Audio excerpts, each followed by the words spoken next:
Hello students, good afternoon. Welcome to 7th April morning shift JEE Main exam.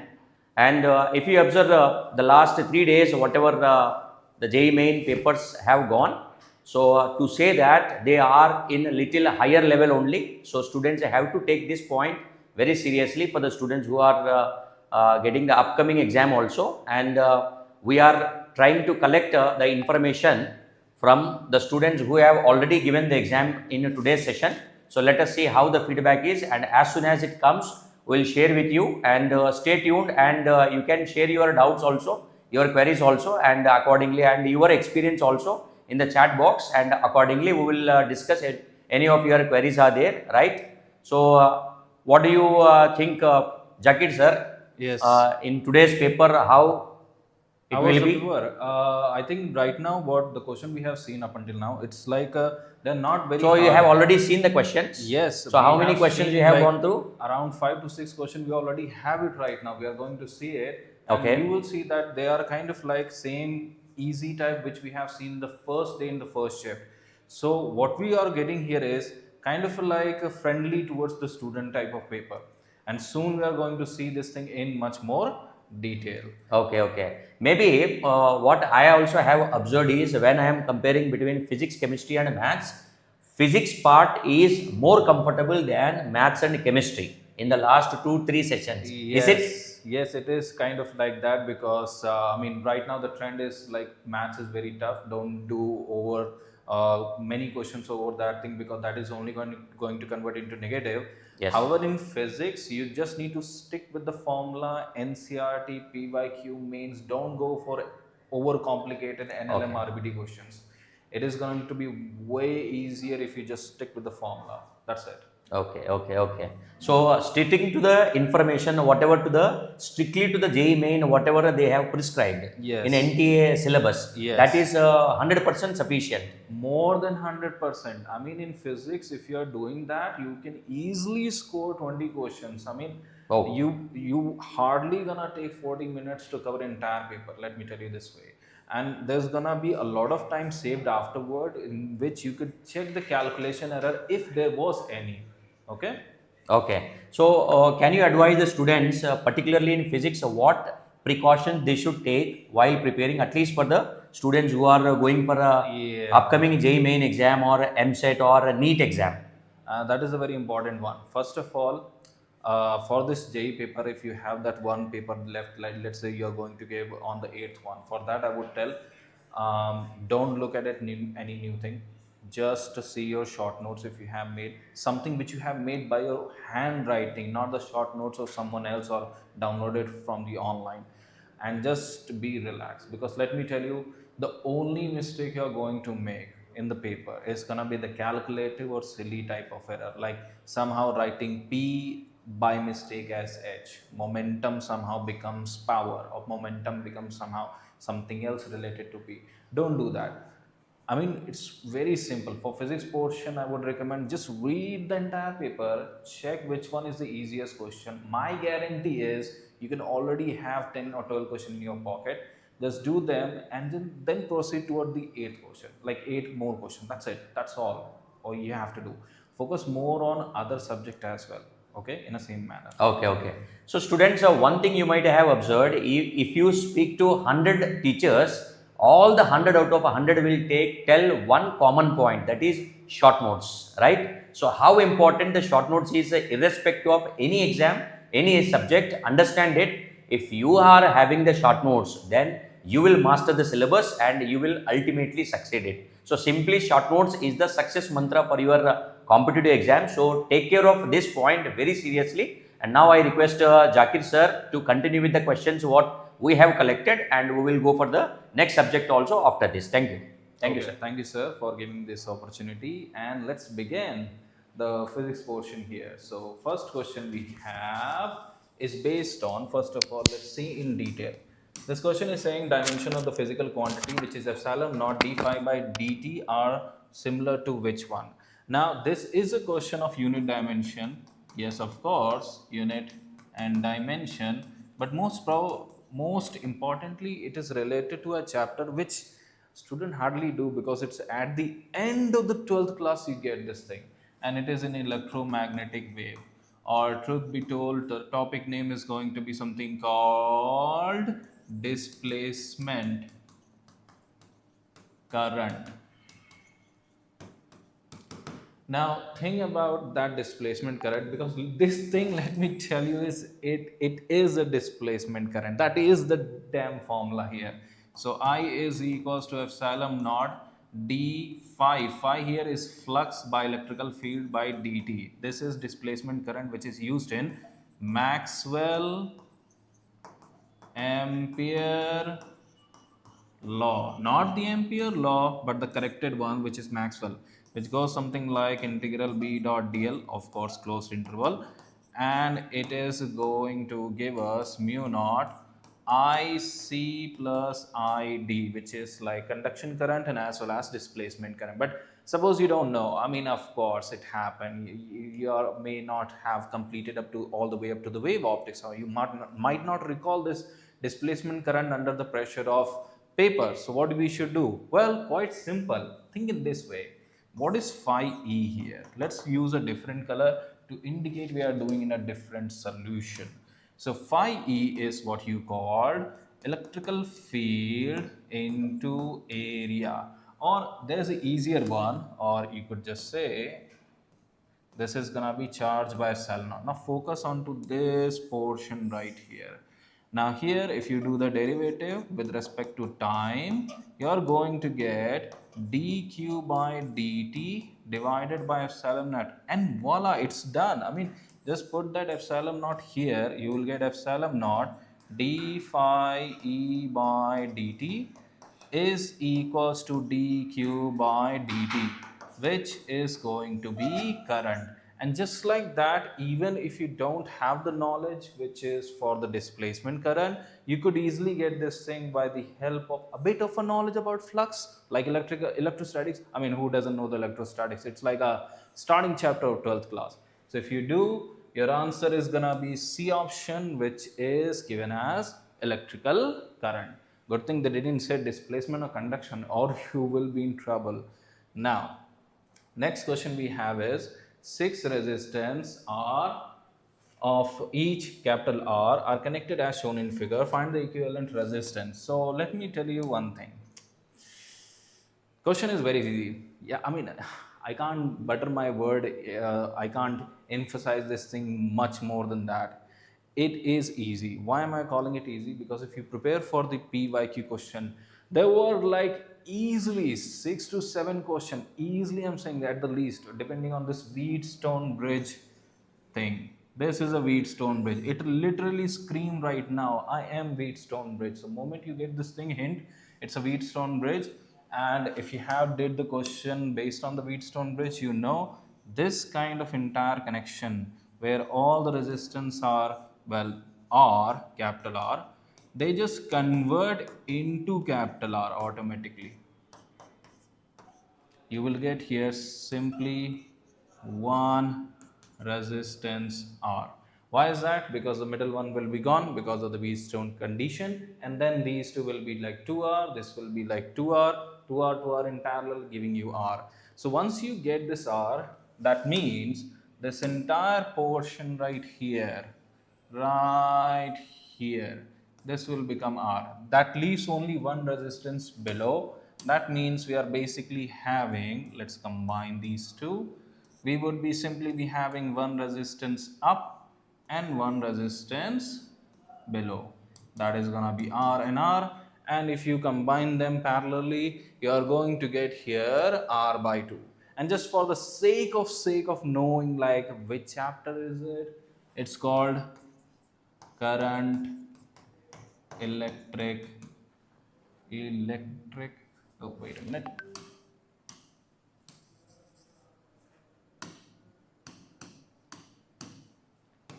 electricity, and that is also called combination of resistance. Now let's move on to the next question. The next question is, in the resonance tube closed at one end and resonance is obtained at a length of L1 and L2 200 and 120 centimeter, if Vs, velocity of sound, is given 340. Find the frequency. Another easy question I would say, because again it's based on formula. But from which topic is it? It is belongs to. That is belongs to sound wave, and it is from the resonance tube experiment, which is written here.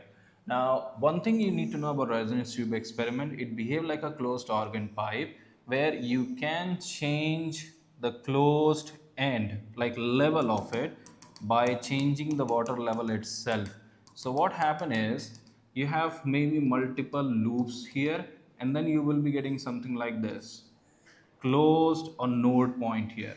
Then similarly here you will just get another loop and node right here. So that gives an idea, kind of like an idea, that here the gap between these consecutive difference here L1 L2 is going to be lambda by 2, and that is the point. Like, you just need to realize it, and after that question is like streamlined, it's very easy. So it's going to be something like this: velocity is equals to frequency into lambda. Velocity is equals to frequency, which we don't know. Let's put the lambda value, which is going to be L2 minus L1.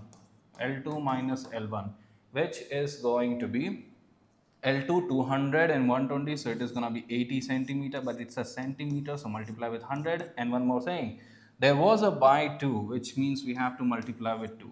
Now the velocity is given as 340, and this is going to be frequency, that is going to be 1.6 over here. So if you divide it, frequency is going to be 212.5 hertz, and there we go. Just like that, it's done.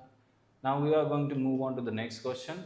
Next question is a plane polarized, no sorry, two plane polarized actually waves are combined at a certain point whose E component is given, E is equals to E naught sine omega t, and another is E naught sine omega t plus pi by 3. So they have identical amplitude, the only difference between them is their phase difference, which will play a huge role when we do the superposition and combine these two waves.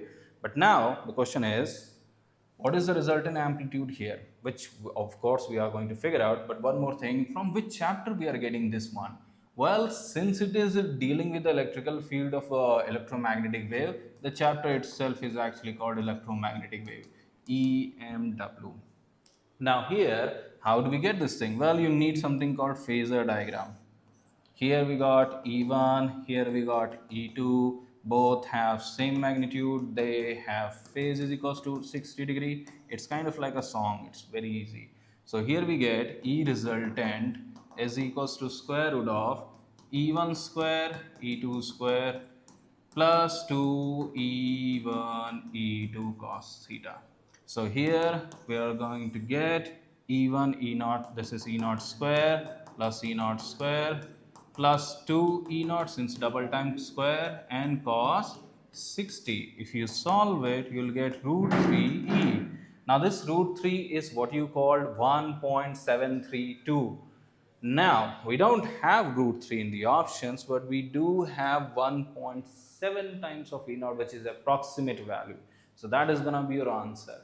Next we have is an object is placed at below two parallel rays of the thickness D1, D2 are the refractive index mu1, mu2 respectively. Find the apparent depth of the object. Well, yeah, I mean it's a geometrical optics, one of the starting chapter of the 12th class. Let's write this thing first. Geometrical optics. Now, in geometrical optics, we do have a topic called apparent depth. Like whenever you try to see a fish and try to catch it, if you ever did that thing, you would realize that it's not that close actually. We get kind of like illusion that the fish is very close to the surface, but it wasn't. That is because of apparent depth. Now, how does the apparent depth actually work? Apparent depth is basically actual depth divided by mu relative meaning mu of object divided by observer. In this case, since we are the observer and I'm pretty sure we live inside air because we can't live under the water obviously, so we are going to get refractive index 1. So simply it's like a mu1 by 1, mu2 by 1, okay? Now we are going to get the apparent depth of combined. Is it that difficult? Well, not really, because combine simply means add them. So D total is going to be d1 by mu1 divided by 1. If you want to, you can write it, but it doesn't matter. Moving on, d2 divided by mu2. Now, a very tough task, very tough. How do we add this thing? Not really, simply need to do the LCM here. So d1 mu2 plus d2 mu1, and just like that, question is done. That's why I'm saying, like, physics in the questions we are getting is like smooth. As long as you did the PYQ mains, it's gonna be way easier. So let's check which one is correct. d1 mu2 plus d2 mu1 divided by mu1 mu2. That is an answer. Now we are going to get this question. A lens of the focal length 20 centimeter in air is made up of glass with the refractive index 1.6. What is the focal length when it is immersed in a liquid of the refractive index 1.8? Now, first of all, this is also from geometrical optics, which is also called ray optics. Now, this is a related to the lens maker formula. What is lens maker formula? This is 1 upon f of meaning focal length of a lens in is equals to mu of lens divided by mu of surrounding minus 1, and then bracket 1 upon r1 minus 1 upon r2. Now they have given two conditions here. First, in air it's 20 centimeter with the refractive index of lens 1.6. So let's put that. So here we are getting 20 is equals to lens 1.6, air is 1, so just 1 minus 1, and then we have this 1 upon r1 minus 1 upon r2. Unfortunately, we don't have any value for this thing, but fortunately we don't need it. So let's see the other condition. The other condition says we are getting, no, we have to figure out the focal length when it is in a kind of like a liquid which has a refractive index more than 1.6. Kind of important, because if you have a surrounding refractive index more than the lens itself, what happens is the focal length becomes negative. Hence, every single option here is minus. That's a good thing. If I'm making this formula, I would make sure there will be some plus, just to take a revenge from the student. Now, moving on, 1.6 divided by 1.8 minus 1, and then 1 upon r1 minus 1 upon r2. Now, all you had to do is divide. So when we divide it, this portion right here, this portion right here cancel, and what we get here is f by 20 is equals to, that portion is going to be 1.6 minus 1, which is 0.6, and this portion is going to be multiplied here, so 0.2 into 1.8. Now we just have to do simplification, which is like 20 into 3 into 1.8, you would be easily getting this 108 right here. You can simplify this thing if you want to. I mean, it's straightforward calculation, and that's done. And now what we are going to get after this is going to be the chemistry portion, and let me welcome you the chemistry sir. He's going to tell you in a very detailed way, in a conceptual manner. And remember, chemistry is the backbone for ITJ. There we go, sir. Thank you, sir. Thank you very much. Hello, students. How are you? How did the exam go? And as you have seen that in resonance, we have done the physics portion, a slide of physics portion, which was thoroughly explained by Zakir sir. And when you are with Zakir sir, you need to understand that you are going to get each and every aspect of that paper and topic. Yes? And same I'll try to do with chemistry also. Just be with us. Tell us how do you find resonance explaining, and I assure you that you will get maximum questions with maximum application, with maximum explanations. Okay? So let's continue. Be with us, and please keep on commenting. Do tell us what do you require from us. In this portion, what I'll try to do is I clear each and every query of yours, okay, in which I'll try to explain the chapter, topic, and what type of questions are going to come in the next exam. That we will also try to do. Okay, is it fine? Shall we start? Okay, let's start with the chemistry portion. So this is the first question which we got. So this question is, just a sec. Yeah. Okay. A compound having molecular formula MX3. The formula of the compound is MX3 has want-off factor of 2. Okay. And what is the degree of dissociation? So we're required to explain the degree of dissociation. Okay. So this comes from the chapter Solutions, and the subtopic is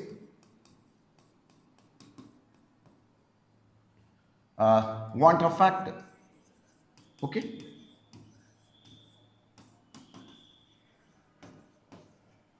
So what I'll try to do is,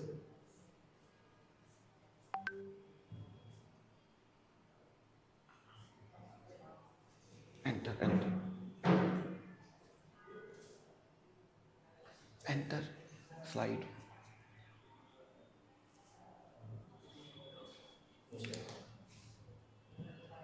Okay. So what we are going to do is, see. So what we are going to do is, so in this, let's solve the question. Yes. So you are given with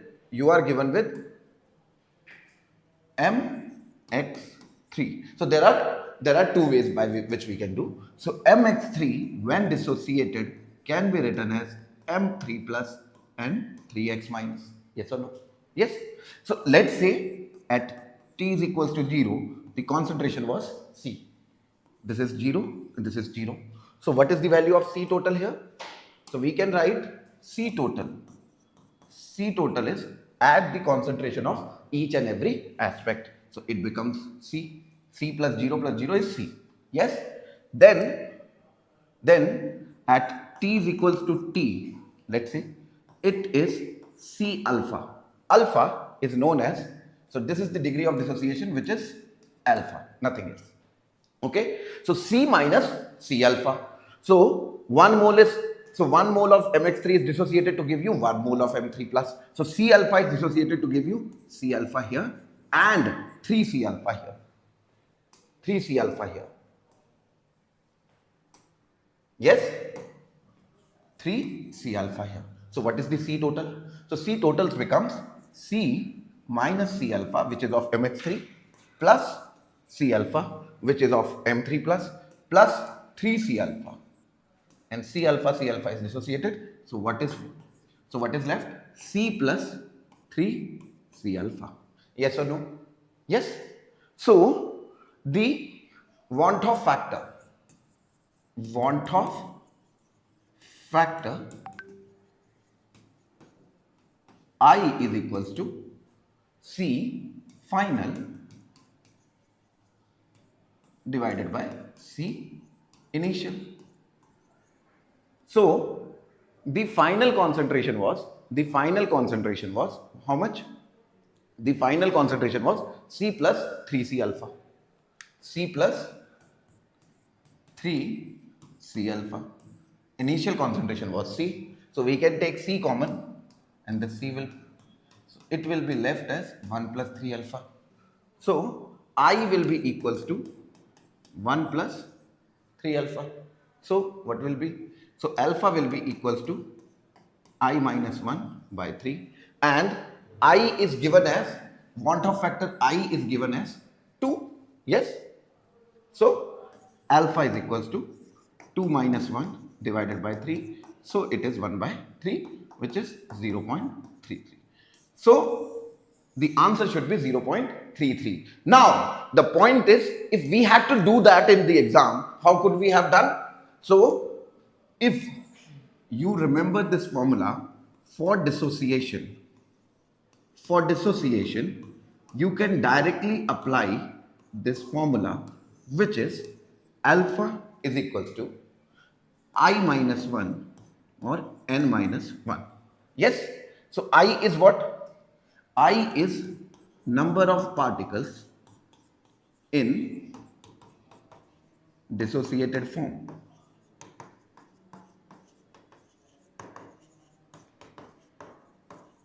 Yes. And you will get as, what you will get? you will get, put I is equals to 2 minus 1 and number of particles. How many particles are formed? So mx3, 1 and 3. 1 plus 3 is 4 particles. How many particles? 4 particles. So let's put 4 minus 1.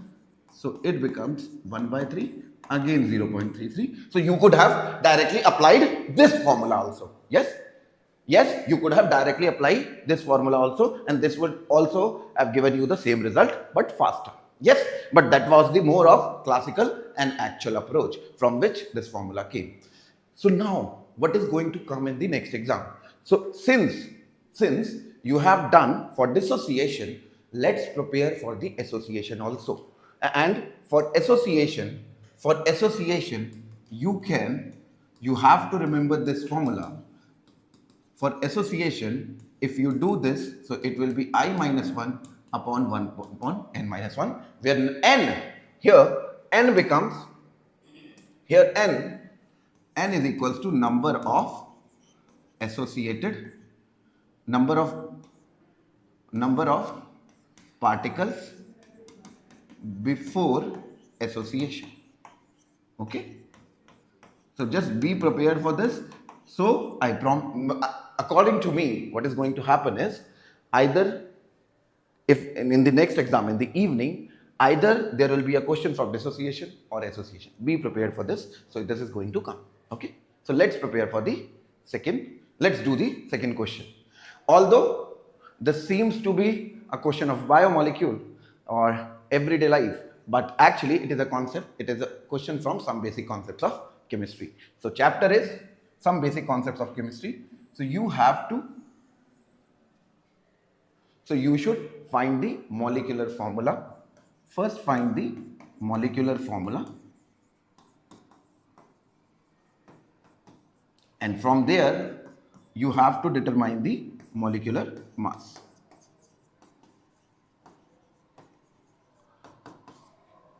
Yes, so let's count. How many carbons? 1, 2, 3, 4, 5, 6 carbon. 7, 8, 9, 10, 11, 12, 13, 14, 15. So 15 carbons. C, 15. Yes. Then let's count the O. So hydrogens will be 1 hydrogen here, 2, 1, 2, 3. 3 hydrogens here. Then 4, 5. 5 hydrogens. H, 6, 7, 8, 10, 11. CH11. Yes. How many oxygens? Let's talk about oxygens. 1, 2, 3 and 4. 4 oxygen. And how many nitrogens? 1 nitrogen. And how many iodines? 4 iodines. Yes? Clear? So now you can calculate their mass. So what is? So molecular mass is 12 into 15 plus 1 into 11 plus 4 into 6, 4 into 16, 1 into 14 plus 4 into 127. So which is going to be, this is 180, this is plus 11, this is plus 64, this is plus 14, this is plus 127. Yes? So how much it is? It will be around 776. Let's check. 191 plus 64 at 255, 269 plus 269 plus 127 is 127 into 4. Sorry, it is not 127, it is 4. So it is around 508. It is around 508. So 508, 777. Sorry, it will be 777. That is correct. Yes, clear? So the molecular mass is 777. Now you have to find the percentage iodine. So percentage iodine is how much? Tell me. So we will have to use the formula mass of total iodine, mass of compound into 100%. Yes. So what it will be? It will be 508. Why 508? Because this is of all iodine. 508 divided by 777 into 100%. So it will 777508. Yes. So 7 sevens are 44, 66, 3.5%, I think. Yes. Yes, this much we could calculate. Yes, so the answer should be 63.5, and as you can see, you have to prepare for these types of questions also, where first you will have to find the molecular formula, then the molecular mass, and then the percentage. So yes, a bit of calculation is required, but that is what we do in JEE. Yes. Next. So which among the following compounds give positive carbylamine test? Okay. So these are the compounds. Yes. So what is carbylamine test? So carbylamine test.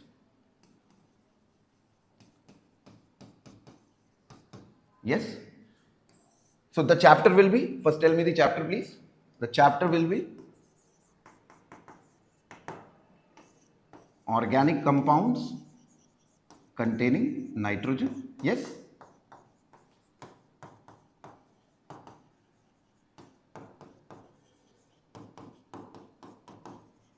Organic compounds containing nitrogen. Second, and the topic will be, it can be in reactions also or identification also. So both identification of 1 degree, 2 degree and 3 degree amine. Yes. So it fits in the both topic. So the carbylamine test, or we also call it Hoffman isocyanide test. Yes. We use RNH2. So it should be 1 degree amine. Then plus CHCl3 plus 3KOH. Yes. And it forms RNC, which is isocyanide. This is isocyanide, which has unpleasant smell. Okay. And then you will be left with 3KCl and 3H2. Okay. Yes. So what happens is, so this amine should be 1 degree amine. We can do the mechanism also, where first CHCl3 will react with KOH and give you carbene intermediate. So in the next time, if you are asked about the intermediate, you can say that the carbene intermediate is formed. So that carbene intermediate is an electrophile. So the RNH2 will attack on the electrophile and give you this product by elimination methods. Okay, don't worry about it. The point here which they asked is, you just had to identify which amine will give you this carbylamine test. So it was very simple. The amine should be 1 degree. Yes, nothing more than that. So it is 1 degree because it is attached to 1 carbon. So this is 1 degree because this is attached to only 1 carbon. But this nitrogen is attached to 1 carbon and 2. So this is 2 degree. So this will not give you the test. So this nitrogen is attached to 1, 2 and 3 carbon. So this is 3 degree. This also won't give you the test. So the answer should be very easy, which is first and 2 only. Am I clear or not? Please tell me yes or no. Am I clear or not? Please answer. Please answer.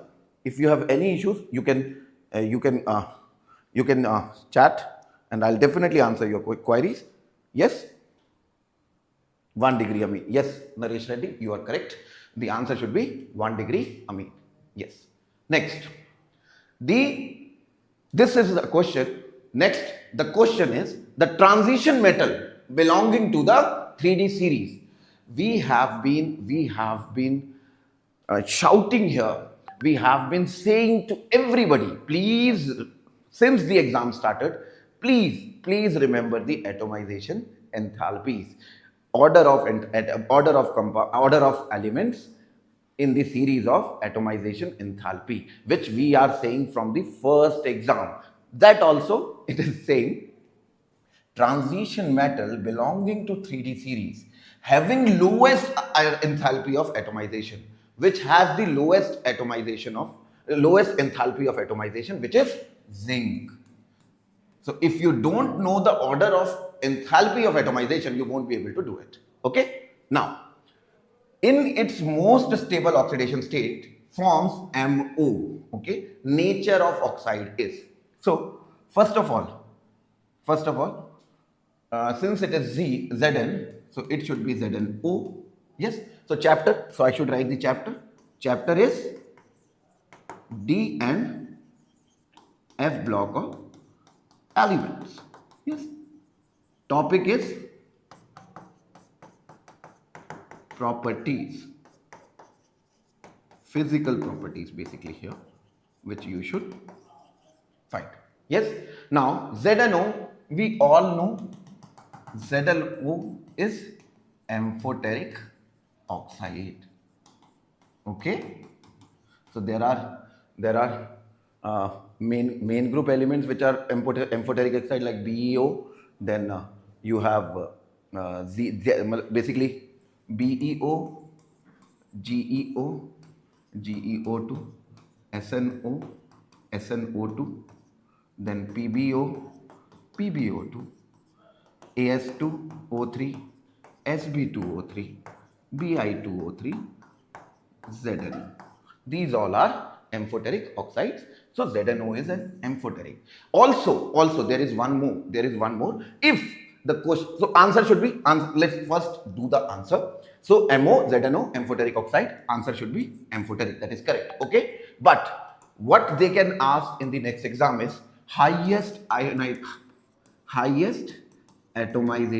enthalpy. Highest atomization enthalpy, which is of vanadium, and vanadium forms V2O5, which is also amphoteric, but mainly acidic.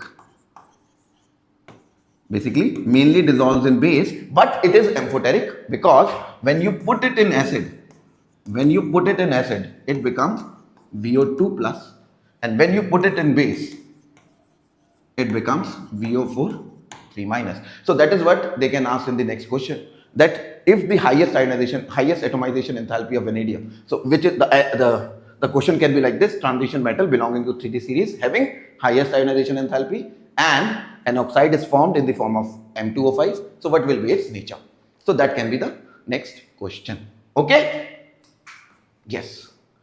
Another one is again mole concept, some basic concepts of chemistry. Some basic concepts of chemistry or stoichiometry we can say.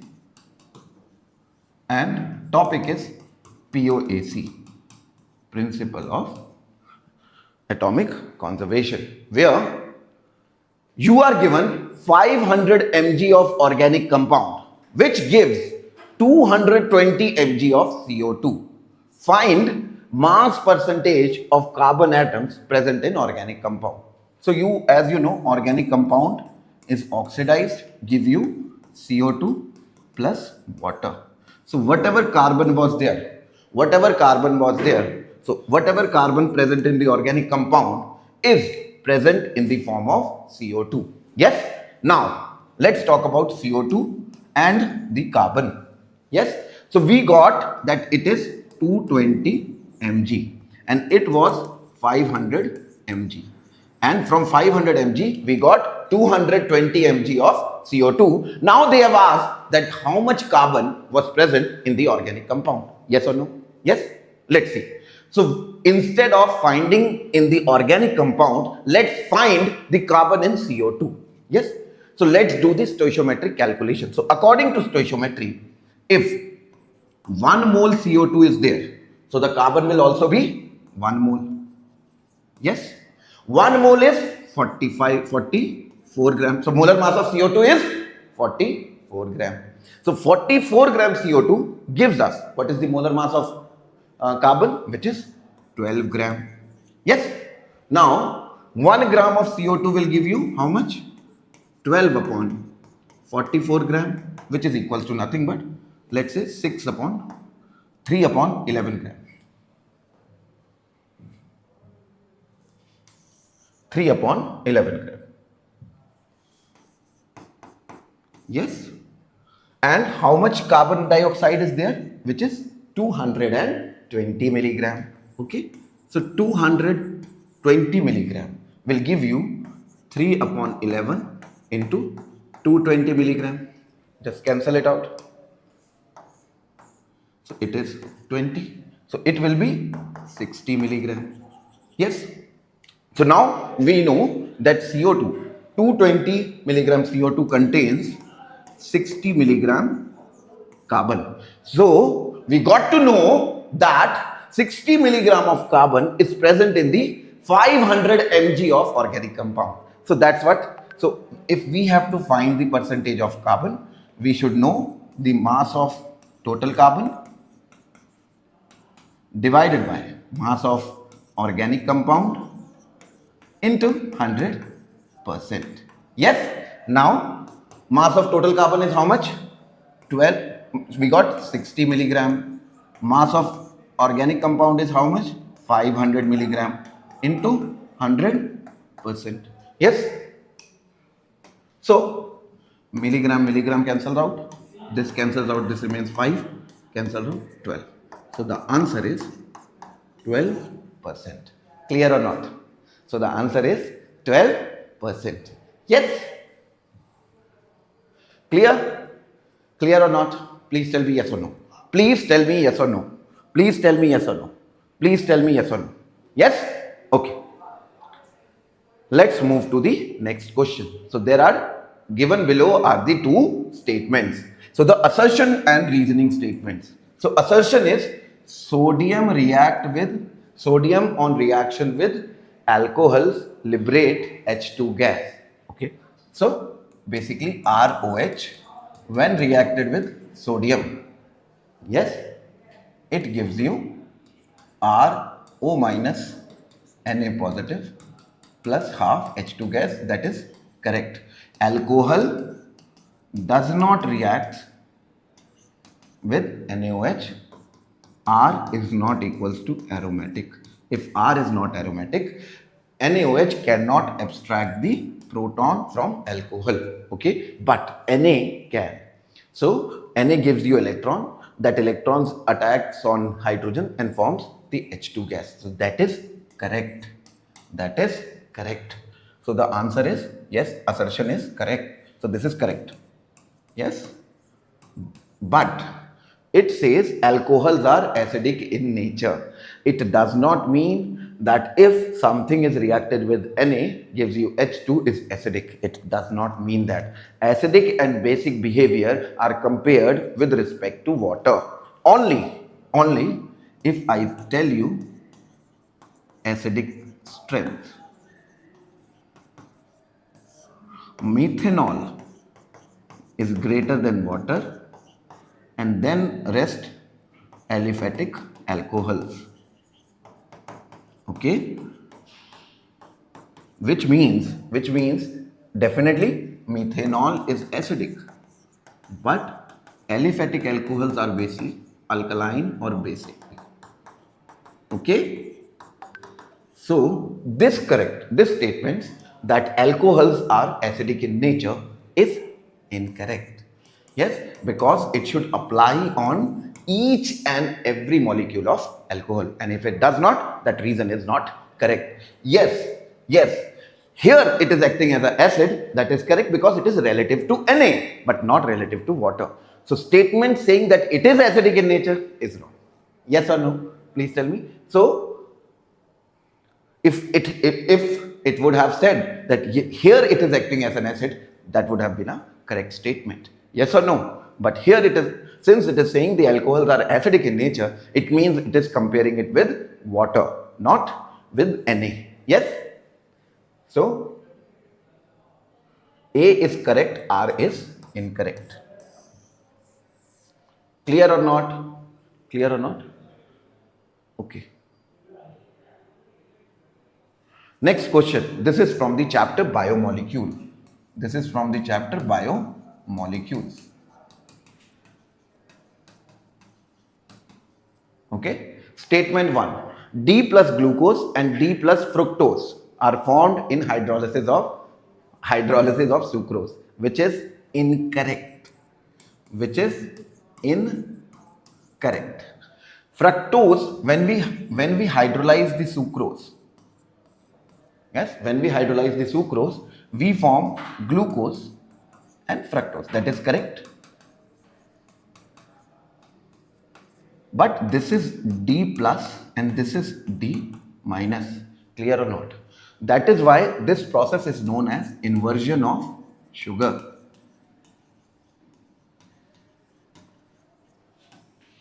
Yes, and you would have heard about mutarotation. Basically, this is positive. This is D plus. Yes, but it converts into D plus and D minus, and the value of D minus of fructose is greater than the value of D plus of glucose. What does this mean? It means when we will take the mixture, overall mixture will be negative. That is why it is known as inversion of sugar, because the overall mixture of sucrose is positive, but overall mixture of glucose and fructose is negative. Clear? So this is incorrect. Sucrose is an invert sugar.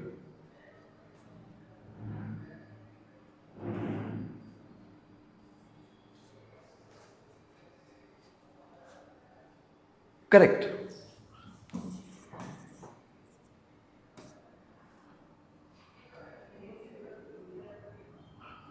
Invert sugar, what does that mean is, I should not use the word like this. It means when we will hydrolyze it, it will give you the inversion. So that is why it is correct. That's correct. So according to me, if there is an ambiguity, I'll let you know.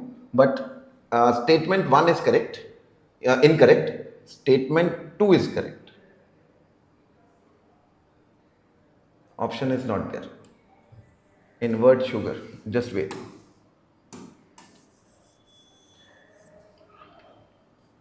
Statement 2 is incorrect. Statement 1 is incorrect. That's perfect. These two options are same. I think I'll have to check this. Okay? These two options are, the options which are written here are not correct.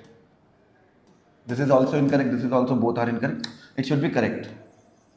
Yeah. Yes. And according to me, the answer should be B, because yes, it is an invert sugar. Invert sugar will definitely mean that when it is hydrolyzed, it will give you inversion. Okay. So I think that this should be correct. If there is an ambiguity, I'll definitely let you know. There is a problem in the statement. Okay. Just wait for this. What we will do is, it will be discussed in the next section. Okay. Just wait. Okay. It will be discussed in the next section by Srinivas sir. He'll definitely do that. Okay. If there is an issue, we will sort it out. Okay.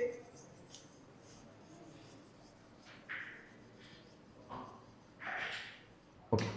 Okay. Now, Bharat sir will explain you all about whatever has come in the math exam. Please be with us. He's excellent faculty, excellent explainer. Just be with him, and sir. Thank you, sir. Thank you. So today we will discuss मेरे को बताया about math. We have few questions. Based on that questions, we can say the paper is little bit lengthy. Okay. So if you solve, there is no diet-based question till now which we got. So moving on the question. First question I can say it is a binomial, which is a little bit simple question. It is based on the binomial theorem. What is the theorem? That we have to find the remainder of the question. We can see that these type of questions are coming from the last 3-4 years. The same pattern, the values are a little bit different. You have to find the remainder. So let us see.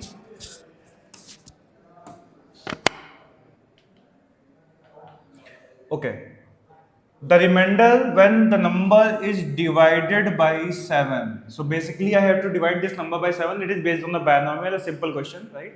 So is there any relation of 64 with the multiple of 7? Can I write 64 as 63 plus 1? Power is 64, the power is again 64. If I have to divide this number by 7, can I say I can open the binomial? If I open the binomial, suppose that this is the index n. So can I write this is going to be nc0, 63 to the power of n, and so on. Second last term is going to be ncn minus 1, 63, and the last term is going to be ncn, right? Divide by 7.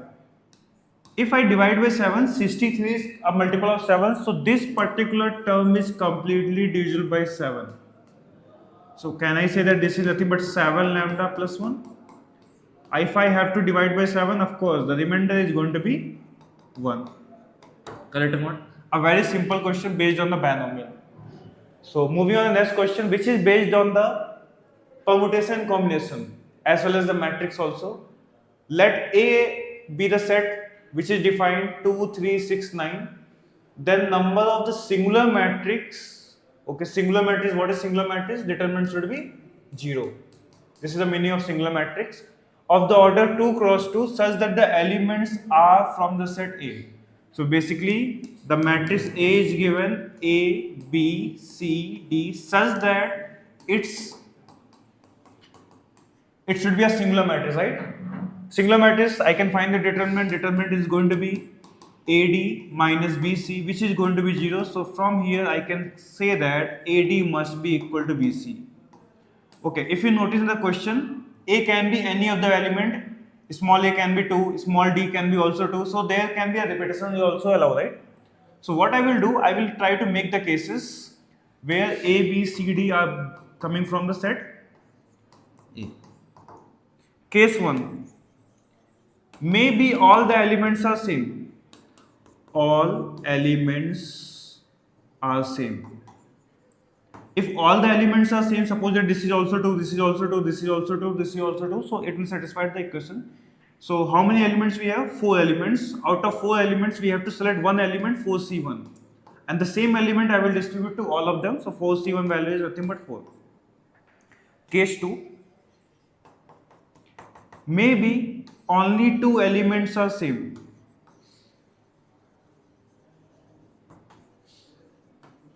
Suppose that I choose 2 elements. In how many ways we can choose? 4C2. In that scenario, we got 2 and 3. So of course, 1, 2 will be here, 1, 3 will be here, right? 1, 2 will be here, 1, 3 will be here. I cannot distribute both the 2 in one of the equation, right? Otherwise, 2 into 2 is 4, that will be 9. So I have to distribute 1, 2 and 1, 3 on the LHS as well as the RHS side. In how many ways we can distribute? So out of A and D, I can distribute any of the element to A, either D. So we have 2 cases. Automatically the second number will be decided to another number, right? So for this we have 2 cases. Similarly for this we have 2 cases. So what is 4C2 value? 6. 6 into 4, that will be going to be 24. Case 3.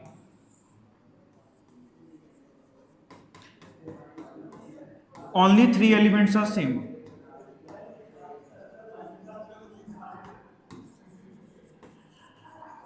Suppose that A is equal to B is equal to C and D is different.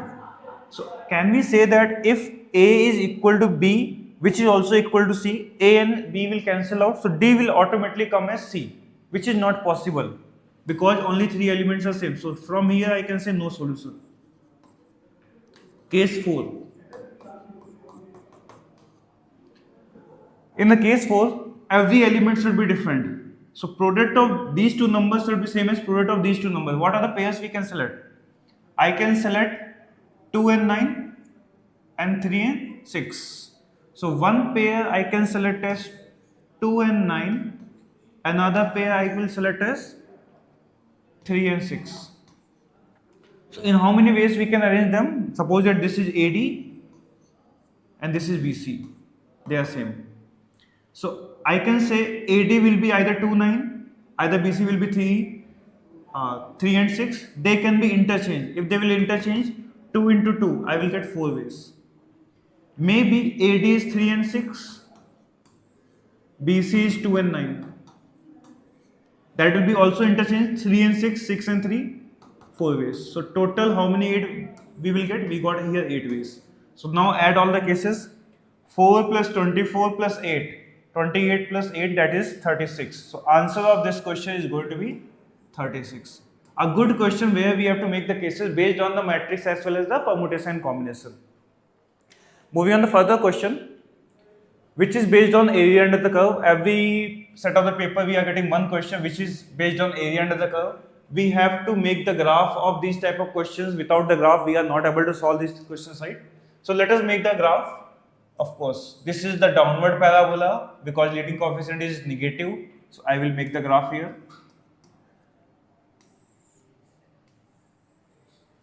What are these points? I can say the y coordinate will be 0, x coordinate will be 4, 0 and minus 4, 0. So these are 2 points. Next, y equal to x minus 4 by 2. So if I put x equal to 4, I will get y as 0. So a straight line having the slope as positive passes through this point. So I can make line something like this. Area bounded between them. Which area is bounded between them? I can say this area. I have to find this area. So before that, we have to simplify the equations.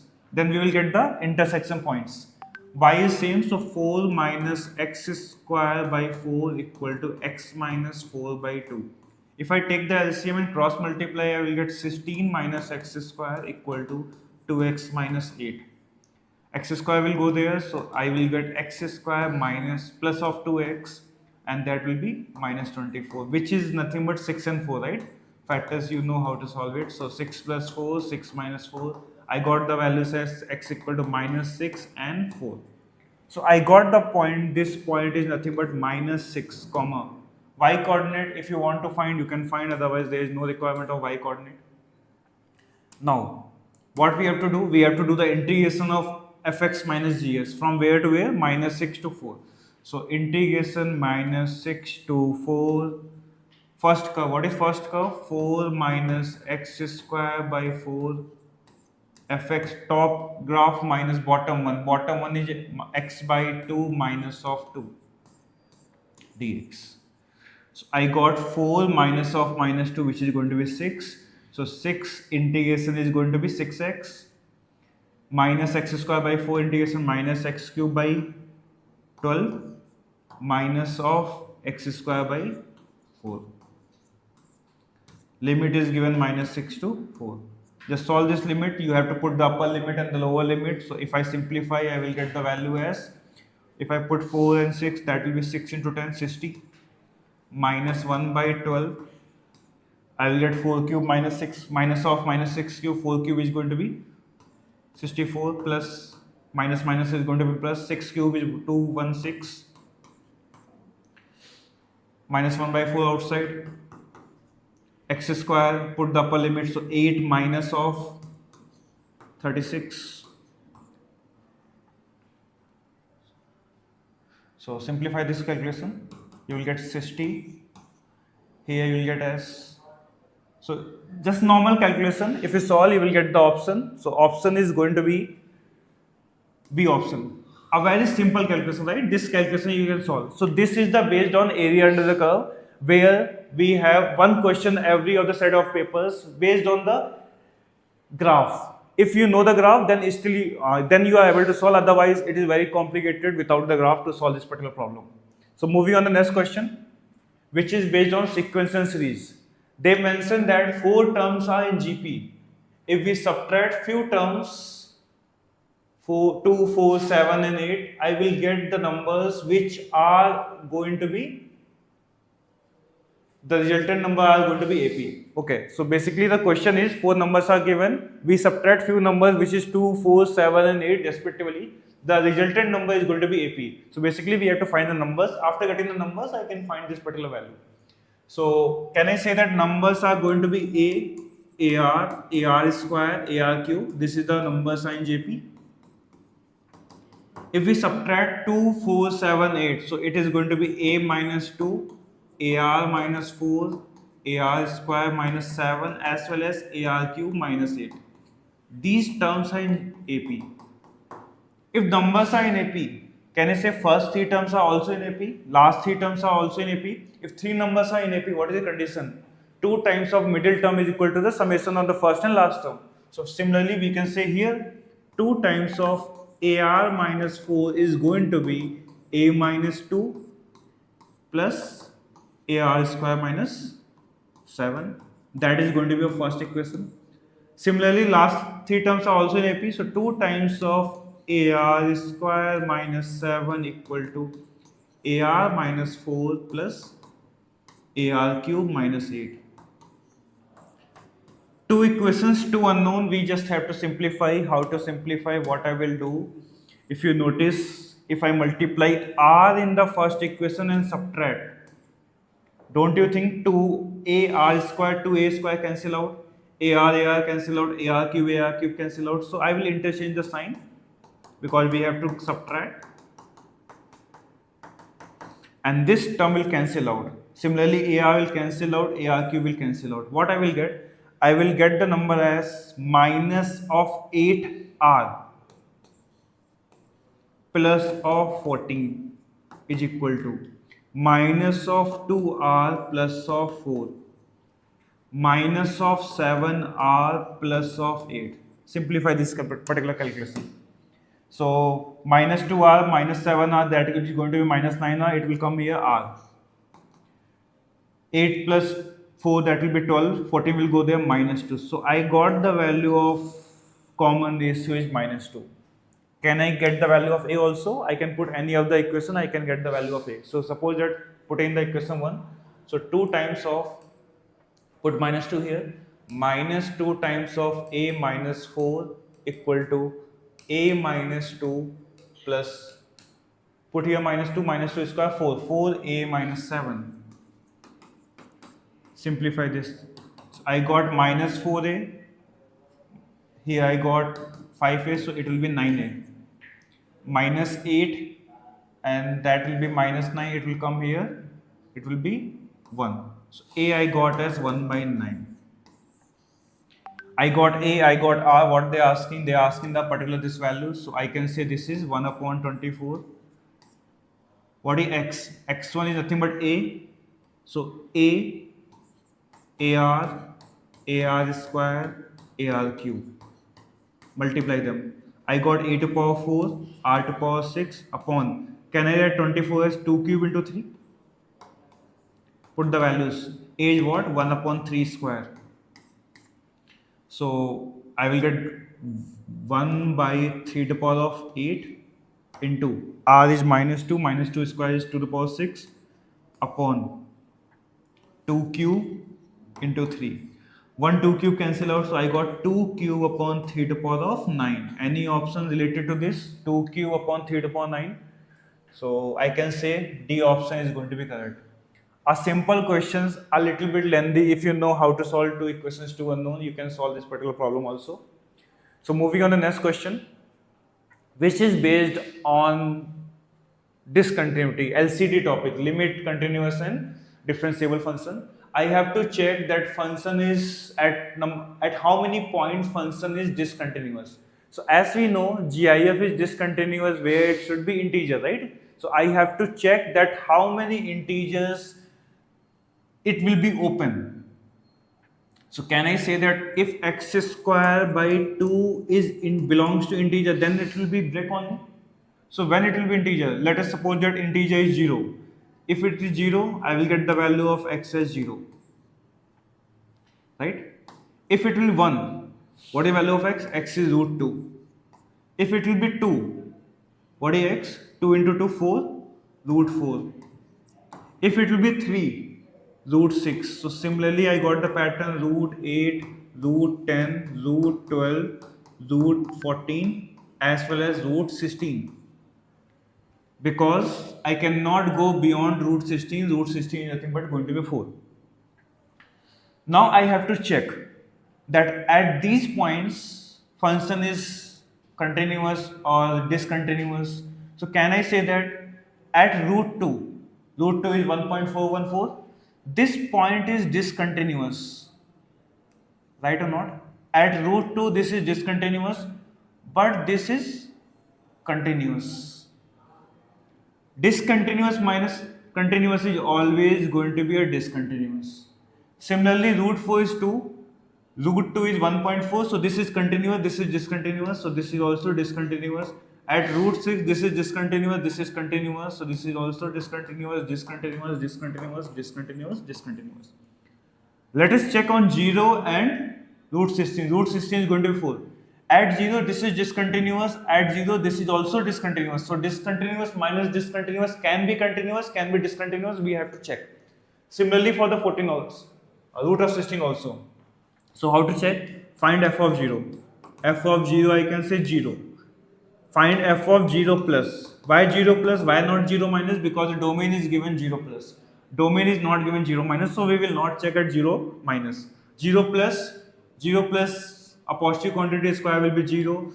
Here also 0, 0 minus 0. So function is continuous at 0. Similarly, check at 4. F of 4. What is f of 4? 16 by 2, 8 minus root of 4, 2. 8 minus 2, I got 6. Similarly, here I have to check f of 4 minus or f of 4 plus. Of course, f of 4 minus, because f of 4 plus is not given. So 4 minus is something 3.9. So if I square, get 16 minus divided by 2, 8 minus GIF is going to be 7 or not. Similarly, 4 minus root is going to be 2 minus GIF is going to be 1. I got as 6. So function is continuous at boundary point but discontinuous at between points. How many points? 1, 2, 3, 4, 5, 6, 7.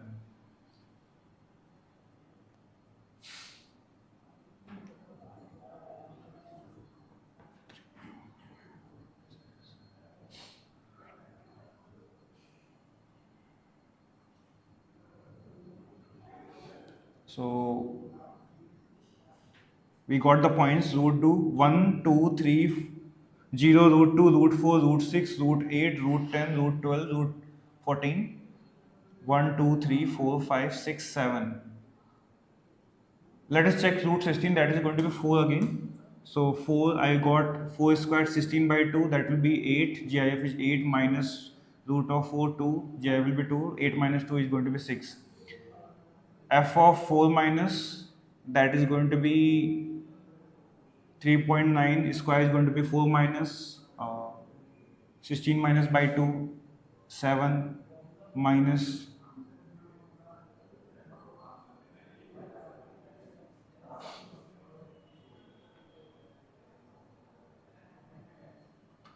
okay, so this is how to solve this particular question. Maybe one of the values is little bit wrong, I have to check. So in the next session I will discuss this particular problem, because the answer should be 7, 1, 2, 3, 4, 5, 6, 7. Okay. So I will check this particular value, and I will, in the next session, I will definitely going to be discuss this particular question. And with the, of course, correct values, the approach is, of course, same. I have to check this particular function is discontinuous and this particular function is continuous. So let us check this particular value. Our physics sir will be discuss the next session.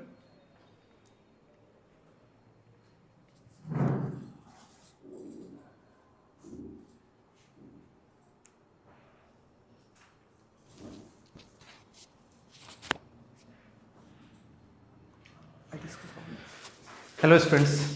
So as usual today also, till now whatever we have discussed in physics, paper is almost same, like easy, we can categorize. Like today, one more thing was there, that we didn't got any question till now which was very calculative, like the last to last paper, right? And till now also we didn't got any question also in which 2, 3, 4 concepts are being used. So today, as of now, we have seen that questions are easy, not even moderate. Okay, but still lots of questions yet to come. So we'll decide later that okay, what was the level of paper of physics. But anyhow, let's discuss the paper. So this is a question: a rod of length 5L is converted in L shape as shown. Find the position of its center of mass with respect to the origin. Now see, here there is a rod of length L, whose center of mass we have to find. So this question belongs to the topic of center of mass, and chapter name is also center of mass itself, we can say. Okay, so this is a very basic question of center of mass. We have done these questions during the classes lots of time. So no more discussion. We know that, okay, the formula for the center of mass, we know that if we have to find the x coordinate of center of mass, then xcm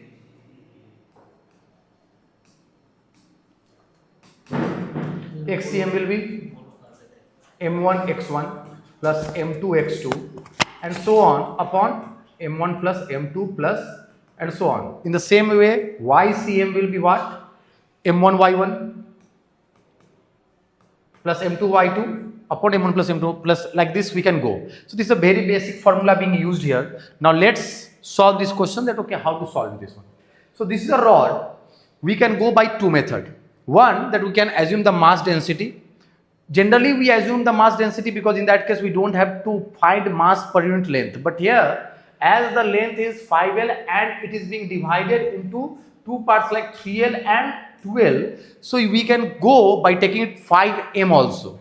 That will also be okay. Like 5M, then it will be what? Like if I am considering that whole mass is 5M, like let 5M is mass of rod. Then also indirectly I am going for what?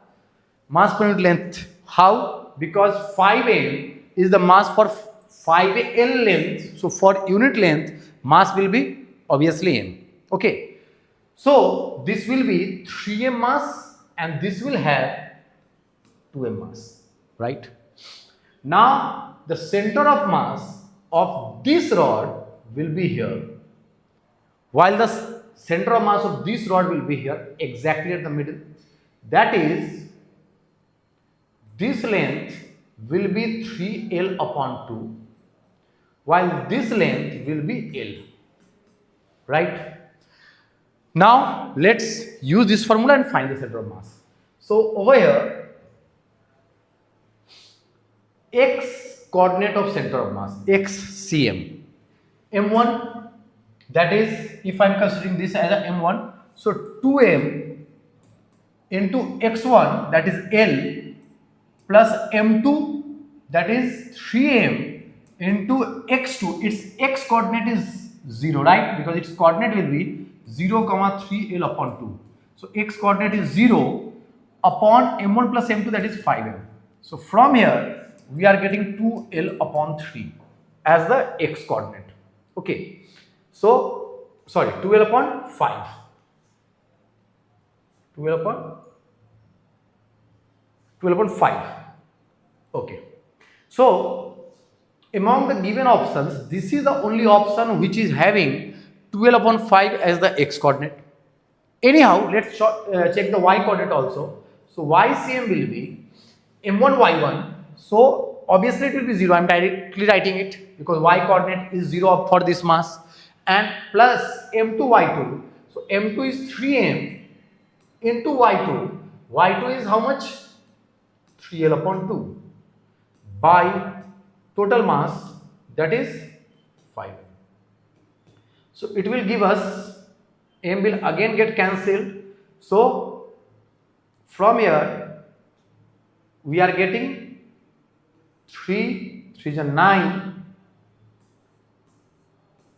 L by 10. So from here we are getting 9L upon 10. So this option should be 9L upon 10 anyhow, because see, again let's check it, like m1 x m2 y2, so 2m into y coordinate is 0 plus this 3m into total length of the center of mass, that is 3L upon 2 by total mass 5m. So from here 9L upon 10, so this will be 9L upon 10. So this is the correct answer. Okay, clear? Now moving to the next question. Okay. A composite sound wave is represented by y equal to a sine omega t cos omega dash t. The observed bits frequency is, now what is the bits frequency? Now we know that beats frequency, like this question basically belongs to sound wave chapter, and the topic is beats frequency, and the formula used will be beats equal to f1 minus f2 mod, right? If two waves of frequency f1 and f2 are there, then beats frequency is f1 minus f2 upon 2. So now let's solve this question. So here it's given that y equal to a cos omega t into cos omega dash t. Now this is the combination of two waves, so we can multiply by 2 and divide by 2. So 2 cos omega t into cos omega dash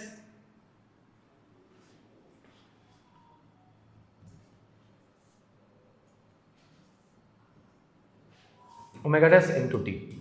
So from here a upon 2 will come out, 2 cos a into cos b, cos a plus b plus cos a minus b. So from here I can write cos omega plus omega dash into t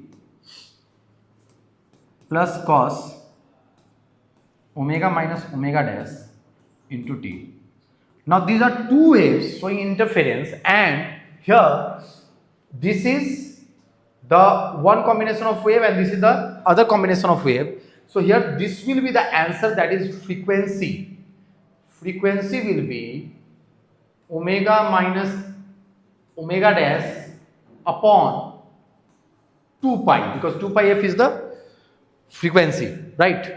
So 2 pi f can be written like this. So from here we are getting this option. We can write it in the mod, but among the given option omega minus omega dash is given. So this is the thing. Now here there is one misconception. Like lots of time we have seen that a student generally they take it like, okay, this is one frequency, this is another frequency, and then they will take it omega plus omega dash minus omega dash, and then after that they will subtract, so we get 2 omega dash, then they will divide by 2 pi because we have to find the frequency, and from here we will get omega dash upon pi. So they take this option also, but this is wrong. Okay, like by this also we are getting the answer, and generally what they are asking here, that two composite wave is represented like this, so we differently take these as two waves. But if you will check it, okay, in lots of books you will find that, okay, no, this is the frequency, this is the overlapping frequency, main amplitude frequency, and inside it this is the beats frequency. So beats frequency is like this. This is the beats frequency. Okay, so there should be no confusion in this one. Don't take this as a correct answer. This is the correct answer. Okay, now moving to the next question.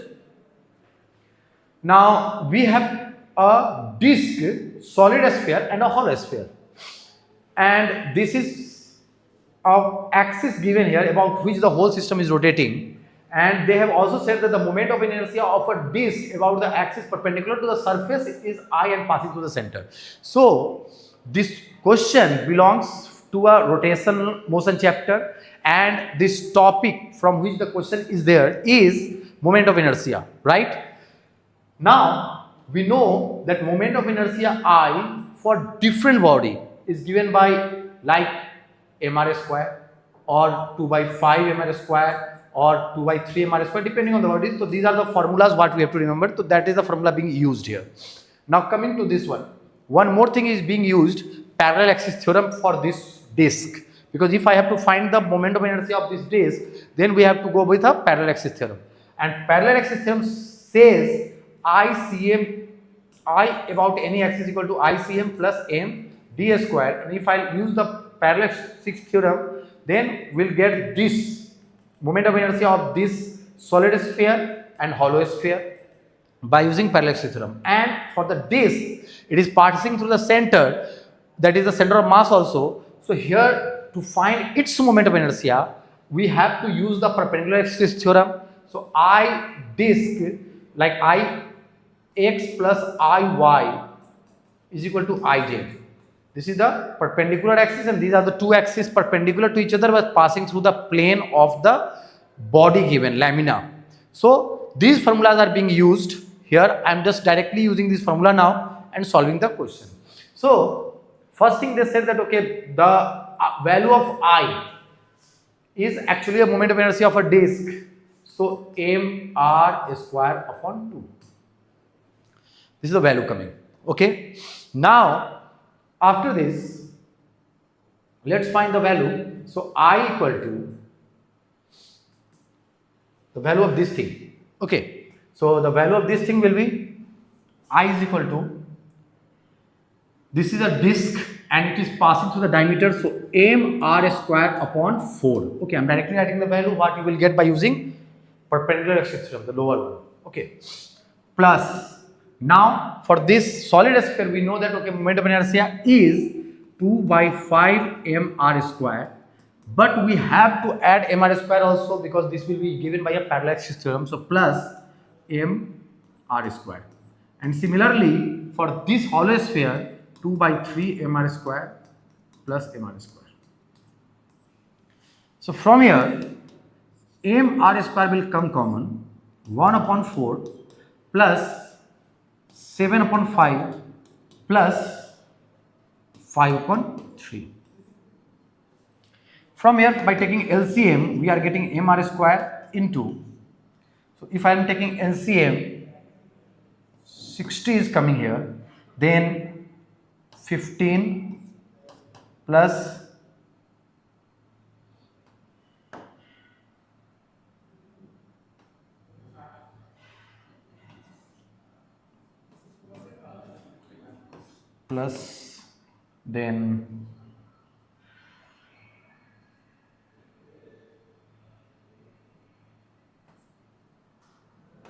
100. So from here, now I have to give the answer in the form of what? mr square by 2. If I'll take m2 here, then I can write it I into, add it up, so it is giving 4 plus 5, 9, so 199 upon 60. So 1 and not 60 because I have taken 2 common from here, so it will be 30, right? So this is giving us 30 here. So this was bit calculative, not very high-fi calculation, but still there was some calculations here. So generally they are not giving us question now, like today they didn't give any question like this, but still 1-2 questions are there in which some small calculations are there. Now moving to the next question. A block of mass m slides on an inclined plane of inclination 60 degree with an acceleration of g upon 2. Then friction coefficient between block and the plane is, okay. So we know that if this is a block, this is angle theta, this is a fixed wedge, and on this the block is kept. So on this, if the body is accelerating, how to find the acceleration? So this question is based on this one. So this question belongs from a neutral law of motion, you can say, and the topic is wedge constraint or inclined plane question, where we have to find the acceleration. What we have done in normal kinematics also, because here we have to find acceleration only, and we know that in this case formula will be acceleration equal to g into sine theta minus mu cos theta. Okay. So by using this formula, as acceleration is already given g upon 2, so g upon 2 is equal to g sine theta minus mu cos theta. From here g got cancelled. 1 upon 2 is equal to sine 60 root 3 upon 2 minus mu into cos 60 1 upon 2. 2 got cancelled. From here mu equal to root 3 minus 1. Okay, so root 3 minus 1 will be the answer. Okay, sometimes they will give you the option, like those who are basically watching this video for the next upcoming exam, sometimes they will just rationalize it in the reverse way and they will give you the option like this in the reverse rationalization. But anyhow, over here this is the correct answer, they gave it directly. Okay, now moving to the next question. Two rods whose lengths are in the ratio of 1:3 and the diameters are in the ratio of 2:1. Then the ratio of elongations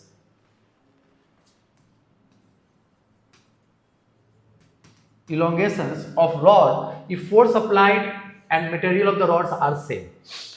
So we have to find the elongation in the rod when it is being stretched by a force. So this question belongs from a chapter, properties of matter, and the topic is stress and strain. Okay.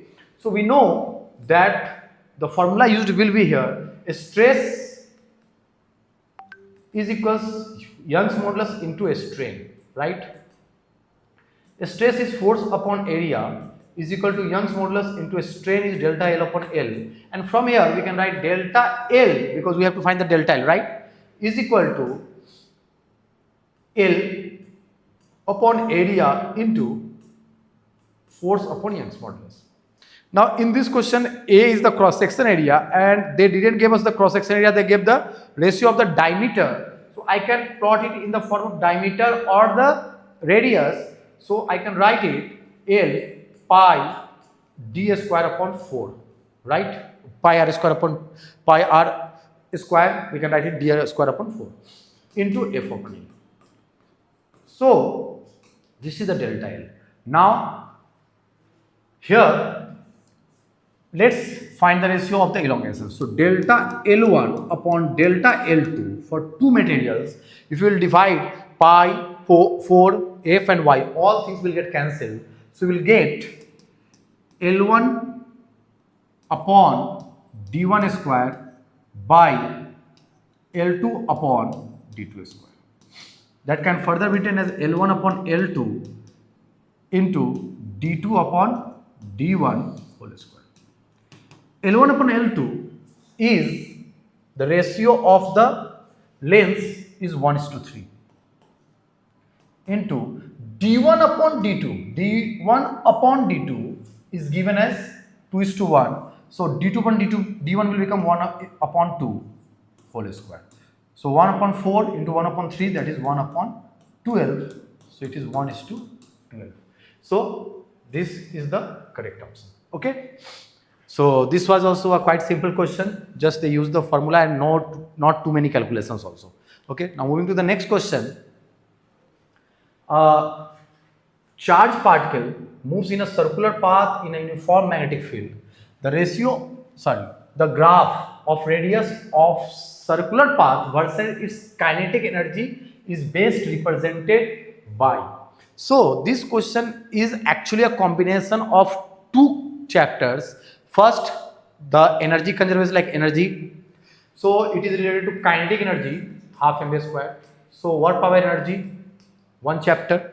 And the second thing, that it is based on the magnetic field. When we are throwing a charge, so radius of a magnetic field, so magnetic field and charge, the topic is charge of a particle in a moving magnetic field. Okay. So over here, in that case, radius equal to mv upon qb. These two formulas will be used here.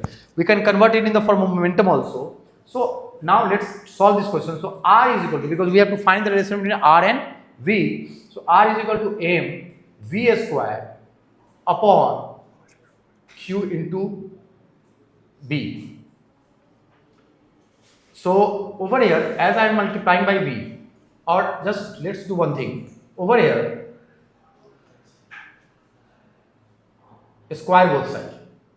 So here, if we know that okay, velocity can change but mass can be a constant, so from here I will just make it r square is equal to m square v square by q square g square. Now if I multiply and divide by half, so I am getting half mv square as kinetic energy. So r square is equal to k into 2 by q square b square into m. Now from here we can write that k is proportional to r square, right? Means this is actually on the x axis, so y is equal to constant into x square. Remember this thing. Okay, so this is actually this is represented on the x axis, k. So x is equal to constant into y square. So generally we have a practice of making a parabolic path y equal to constant into x square. So this was supposed to be the correct, because this is actually a graph like this. Okay, so this was supposed to be the correct answer, but here lots of you will tick this one definitely. But here actually this is not the correct answer. This is the correct answer. This is actually a parabola like this. Okay, there was bit misprint because it was a memory based question. So student gave us like this only, but actually this is like this. Okay, so this is the correct option.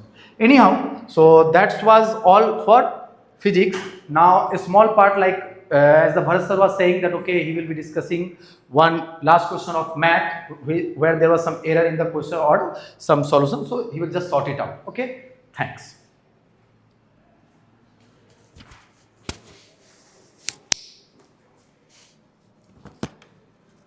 So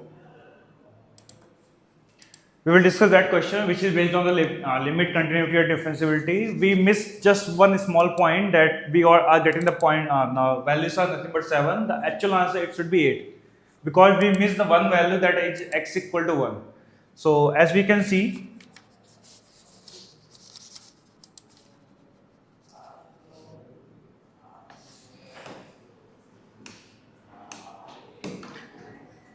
here, what are the values we got? We got the values x equal to either 0, either root 2, either root 4, root 6, root 8, root 10, root 12, root 14 and root 16.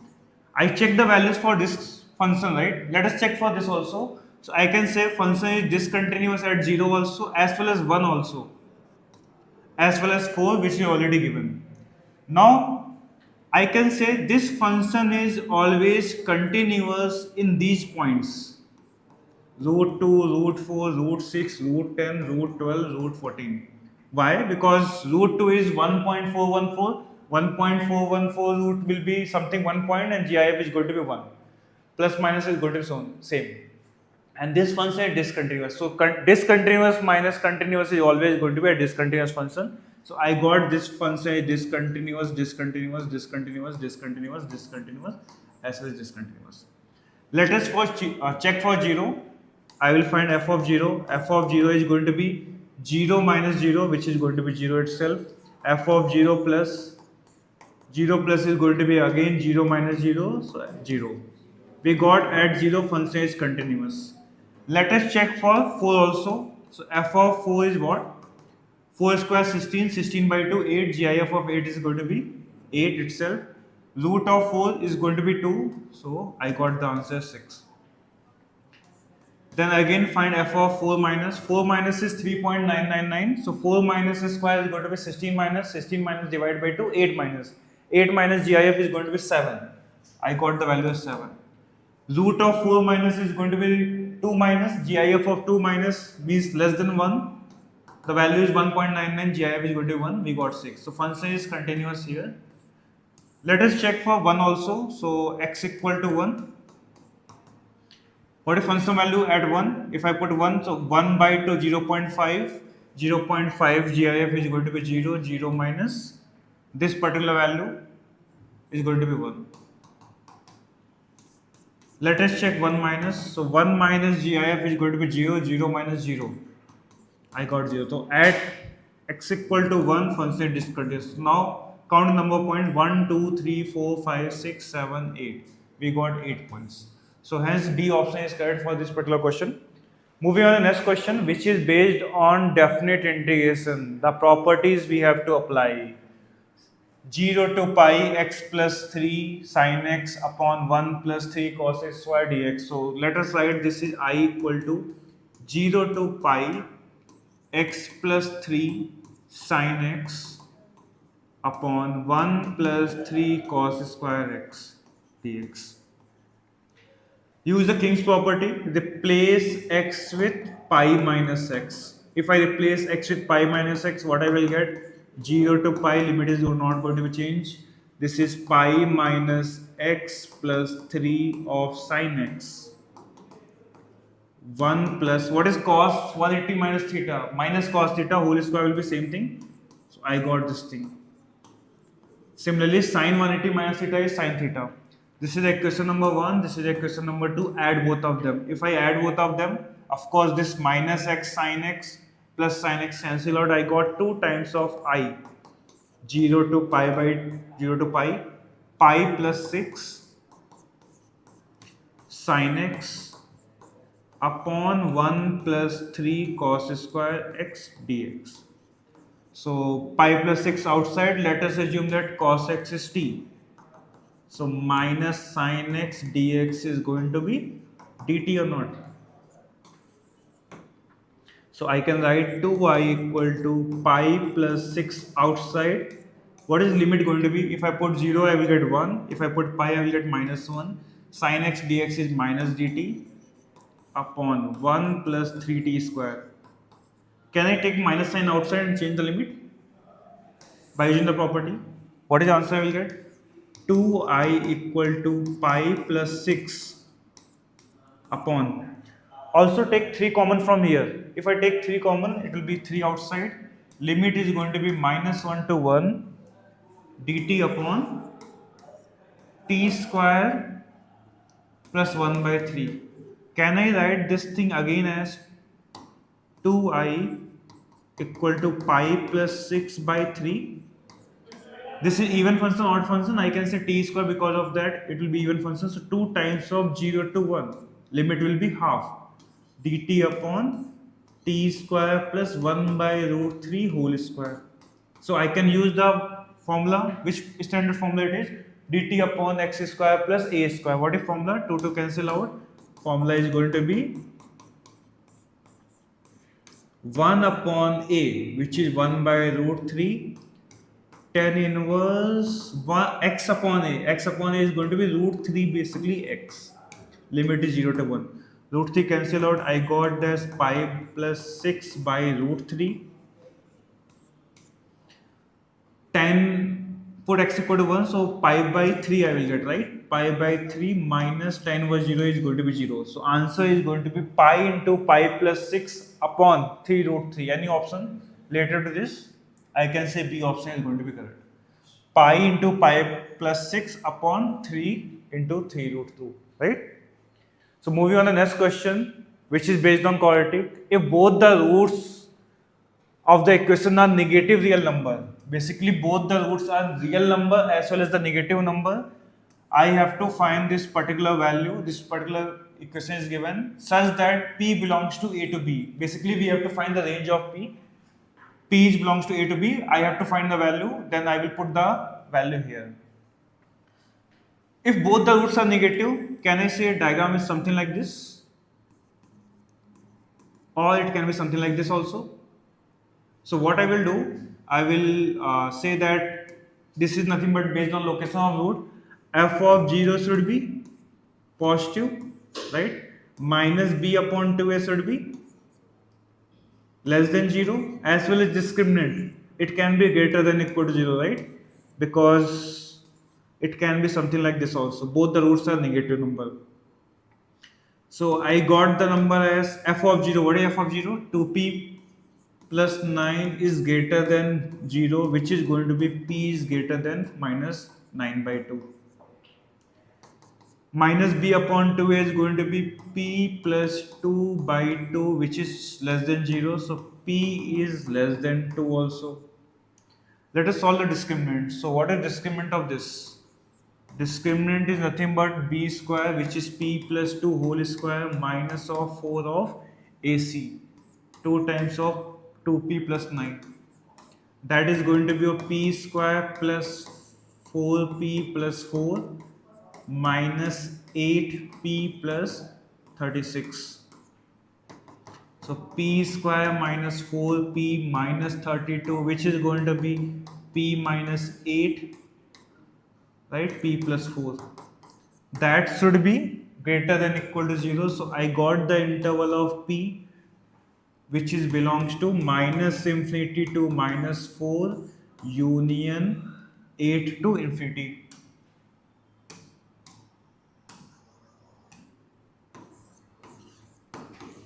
Now let us take the intersection of everything. What is the value I said? I said it should be minus 9 by 2, it should be minus 4 also, it should be 2 also, it should be 8 also. Less than 2, greater than minus 9 by 2, as well as up to minus 4 and up to 8. So is there any common value? I can say common value is this one, right?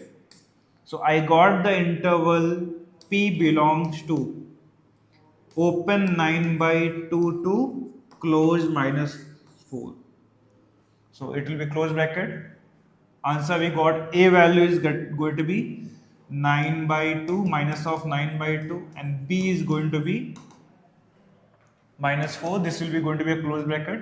If I square, I will get 16. 16 minus of 9. 16 plus 9, answer is going to be 25. So this is based on quadratic question, location of the root. Very simple if you know how to solve this location of the root questions. So our chemistry sir, Srinivas sir will discuss about the remaining questions of chemistry. I hope your session will, this particular paper of math, it is little bit lengthy but not too much hard. If you read carefully the lecture notes of the faculties, you are able to solve. So our Srinivas sir will discuss about chemistry.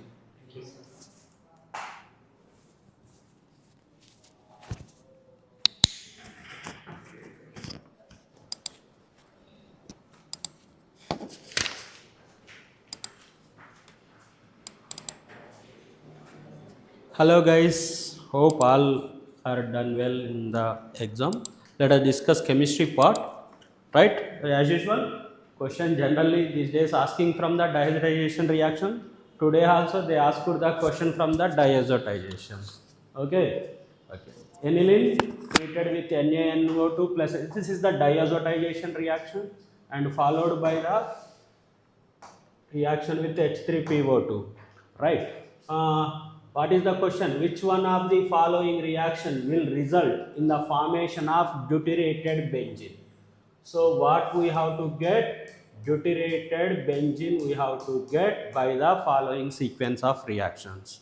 So when you check the first option, okay, here aniline is there. Upon diazotization, what you get? Diazonium chloride by first reaction. Diazonium chloride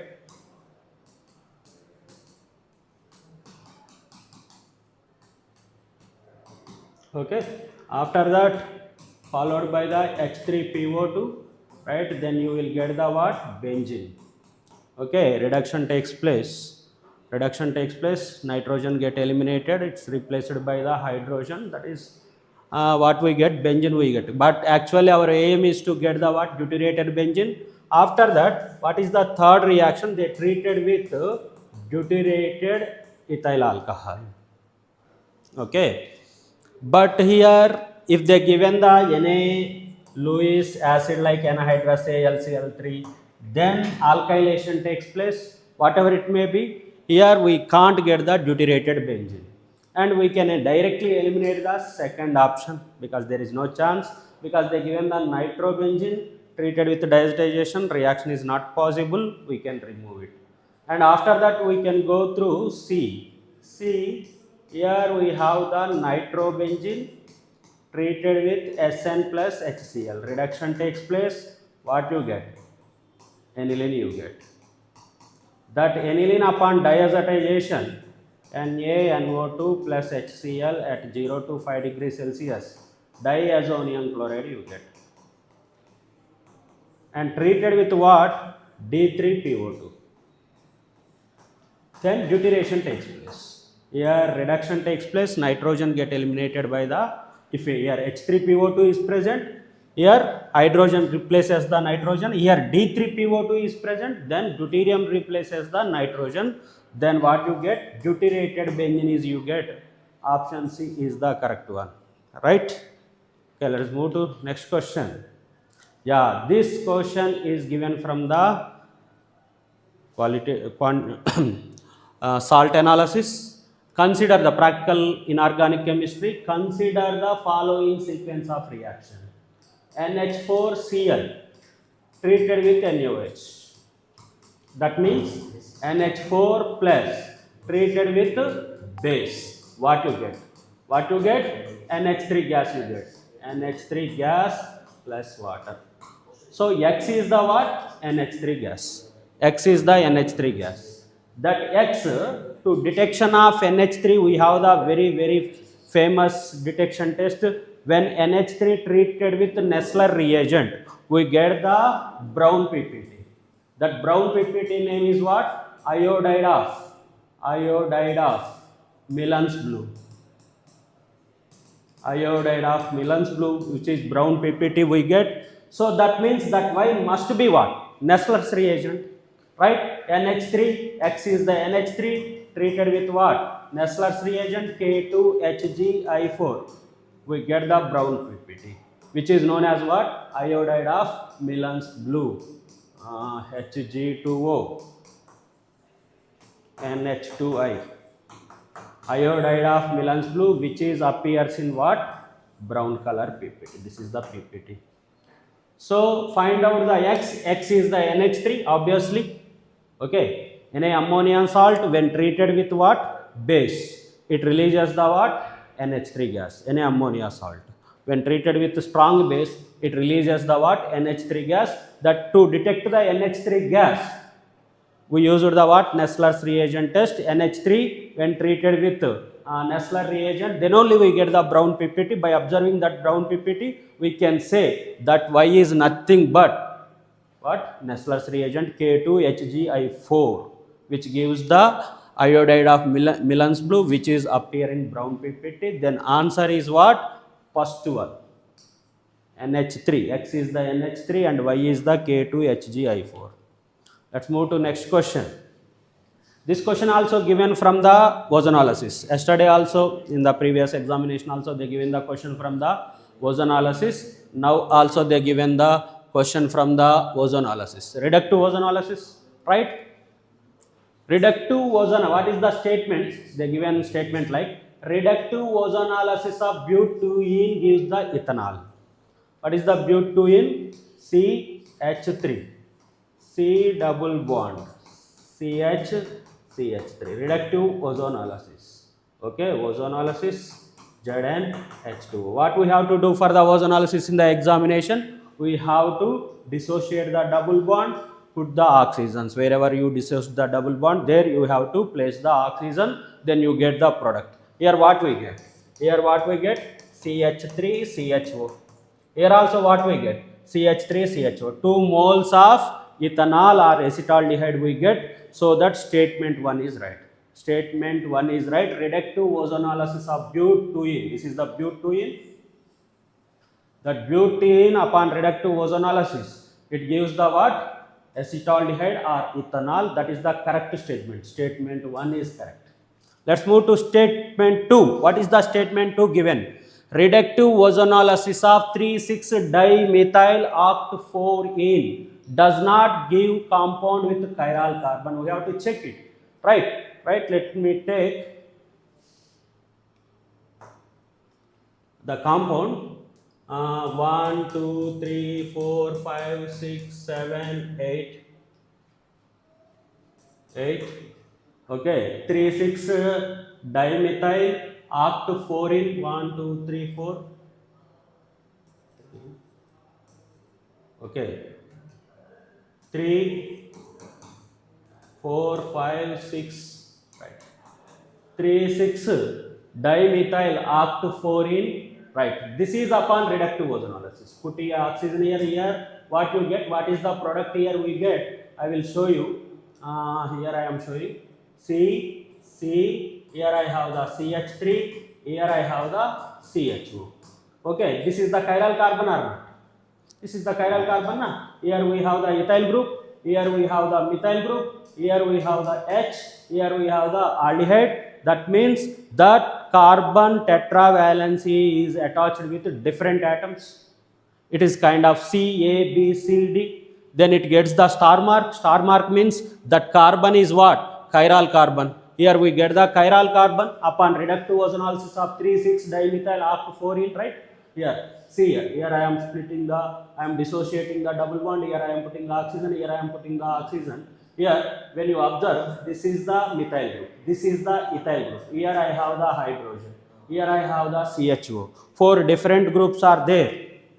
4 different groups are there around the carbon atom. Then its tetravalency having the different groups. Then it is said to be what? Chiral carbon. But The statement given reductive ozonolysis of 3,6-dimethyl octafluorine does not give the compound with chiral carbon. This statement is wrong.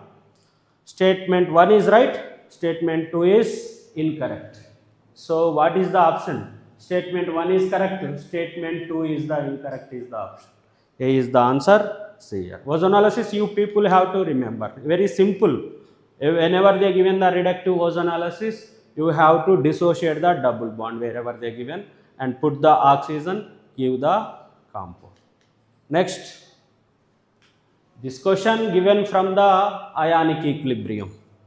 Ionic equilibrium question based on the pH they given. An aqueous solution of HCl with pH 1.0 is diluted by adding equal volumes of water.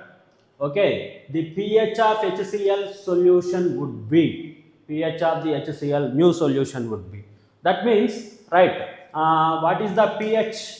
pH equals to 1. pH 1 you can take, pH initial you can take, pH is equals to 1. That means H plus concentration is equals to 10 power minus 1. HCl, na? You can take M or N, whatever it may be, there is no issue. HCl N factor is 1, right. Concentration of H plus equals to what? 10 power minus 1 M. Okay. It is diluted by adding equal volumes of water. Diluted by adding equal volumes of water. When water is added, volume is increases. Whenever volume is increases, concentration is decreases, because concentration is equals to N by V. That means concentration is inversely proportional to volume. Volume increases, automatically concentration is decreases, because both are having the inversely proportionality. So here they adding the equal volumes of water. Whatever volume is there, to that they add the double amount of water. Then what happened? H plus new concentration will become 2 times they increase the volume. Adding the equal volumes of water means 2 times they increases the volume, then concentration decreased by the 2 times. Then it will become 10 power minus 1 by 2. Concentration will become 10 power minus 1 by 2. Okay. Then we have to find out the pH. pH equals to minus log concentration of H plus. Okay. pH equals to minus log. Okay. 1 by 2 means 0.5. 5 into 10 power minus 2. Then pH equals to 2 minus log 5. pH equals to 2 minus 0.7. pH equals to what you get? 1.3. What is the pH is increases to 1.3 from 1. Okay, na? Okay, generally it is general thing, what very common thing. For an acid upon dilution its pH is increases. For a base upon dilution its pH is decreases. For acid pH is increases, for base pH is decreases. Increases to 1 is wrong, reduces to, it's a common thing, general logically we can think. For an acid, they give an acid, pH is 1. Upon dilution pH is decreases or increases, upon dilution pH is increases. So here pH increases to 1 is the wrong option, because already pH is 1, pH must be increases, then reduces to 0.5 is wrong, and increases to 1.3 is the right. Logically we can think, remains same also wrong. In a acid upon dilution its pH is increases. Okay, right. What is the number of valence electrons of the element that has the lowest enthalpy of atomization among the following? Chromium, iron, cobalt, and they given the what? Nickel. First, so many questions are they given based on the enthalpy of atomization. What is the enthalpy of atomization? First you have to understand. See here, actually for example, here I have the S black elements. Here I have the S black elements like sodium. How many valency electrons are there? Only one valency electron is there. That means in the metallic bonding of sodium metal, only one electron involved in the metallic bonding. But when you take the d black elements, here you people can take any d black element. For example, you can take vanadium. What is the electronic configuration?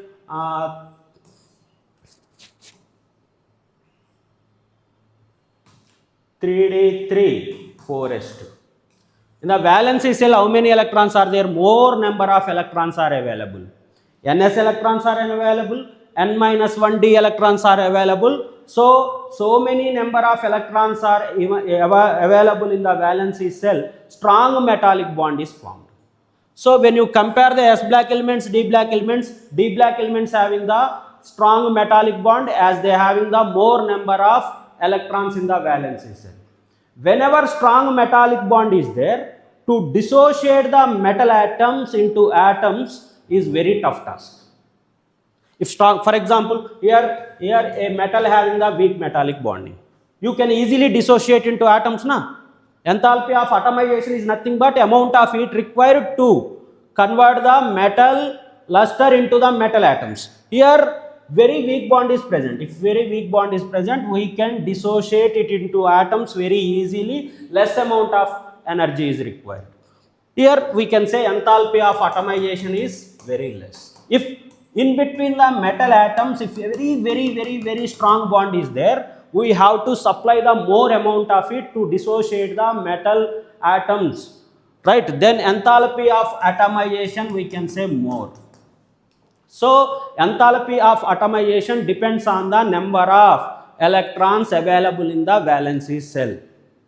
For example, here I have the scandium. Enthalpy of atomization is 326. For titanium, enthalpy of atomization is 473. Take these two examples. What is the electronic configuration?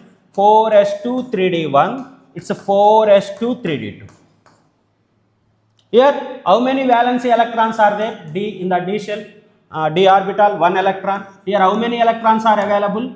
In the d orbital, 2 electrons are available. As the more number of, as the valency electrons in the valency cell increases, metallic bond strength also increases. Resulting enthalpy of atomization also increases. Resulting what happened? Enthalpy of atomization also increases. When you compare the given chromium, iron, cobalt, nickel. What is the enthalpy of atomization? Right? Chromium 397, iron 460, cobalt 425, nickel 430. Among the given metals, chromium having the lowest enthalpy of atomization. Then write the chromium electronic configuration, number of valency electrons. What is the chromium electronic configuration? Argon 4s1 3d5. How many valency electrons are there? 6. From the given elements, right, lowest enthalpy of atomization exhibited by the chromium. That chromium having the how many valency electrons? 6 valency electrons, that is D.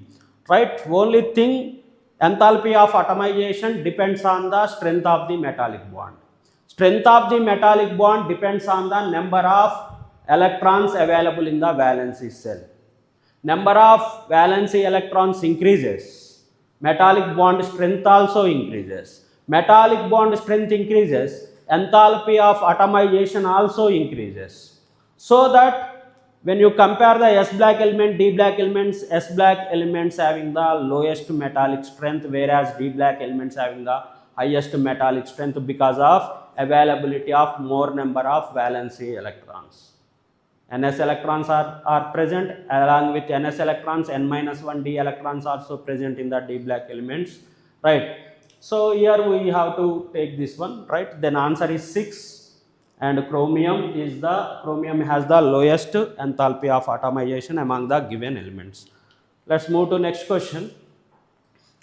In a hydrogen-like ion means single electron species, the energy difference between the second excited energy state to ground state is E1, second excited state means E3. Energy difference, second excited state means electron in the third energy level. Energy state to the difference, the energy difference between the second excitation energy state and ground state is 108.5 eV. The atomic number of the ion, it's not 108, it's not possible, na? I think it is 10.8, right? Might be it is 10.88, okay, possible. Then E3 minus E1 they given, that is 10.88 eV. What is the E? En is equals to minus 13.6 Z square by N square eV. Okay, right. E3 minus E1 is equals to 10.88 V. So E3, what is the E3? E3 13 point minus 13.6 Z is 1 N square.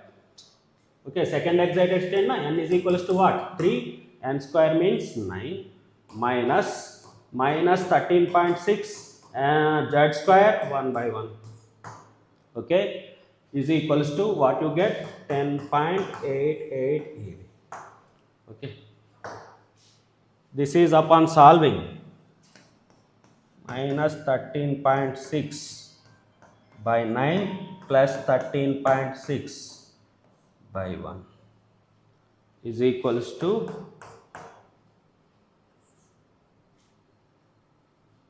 sorry, Z square we have to take, no? Z square. Okay, Z square, here we have Z square 10.88 eV. Okay, Z square is the common, minus 13.6 by 9 plus 13.6 by 1 is equals to 10.88.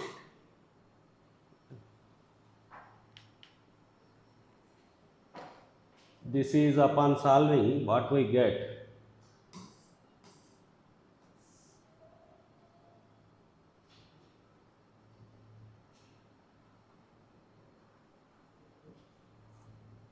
Okay, 108.8. Okay, right. Upon solving what we get, Z square into 108.8 by 9 is equals to 108.8. This one cancel. Z square is equals to 9. Z is equals to 3. Very simple question, right? The energy difference between the second excited state and ground state they given. You have to do E3 minus E1. The value they given, it is right, correct. 108.8 volts. You have to substitute there. Then solve it. Then you get the Z value. Z value is 3. Atomic number is 3. Right. Right. Consider the following values of standard reduction potentials of E0 Cu plus 2 by Cu. This is the reduction potential. SRP of copper they given, SRP of silver they given 0.80.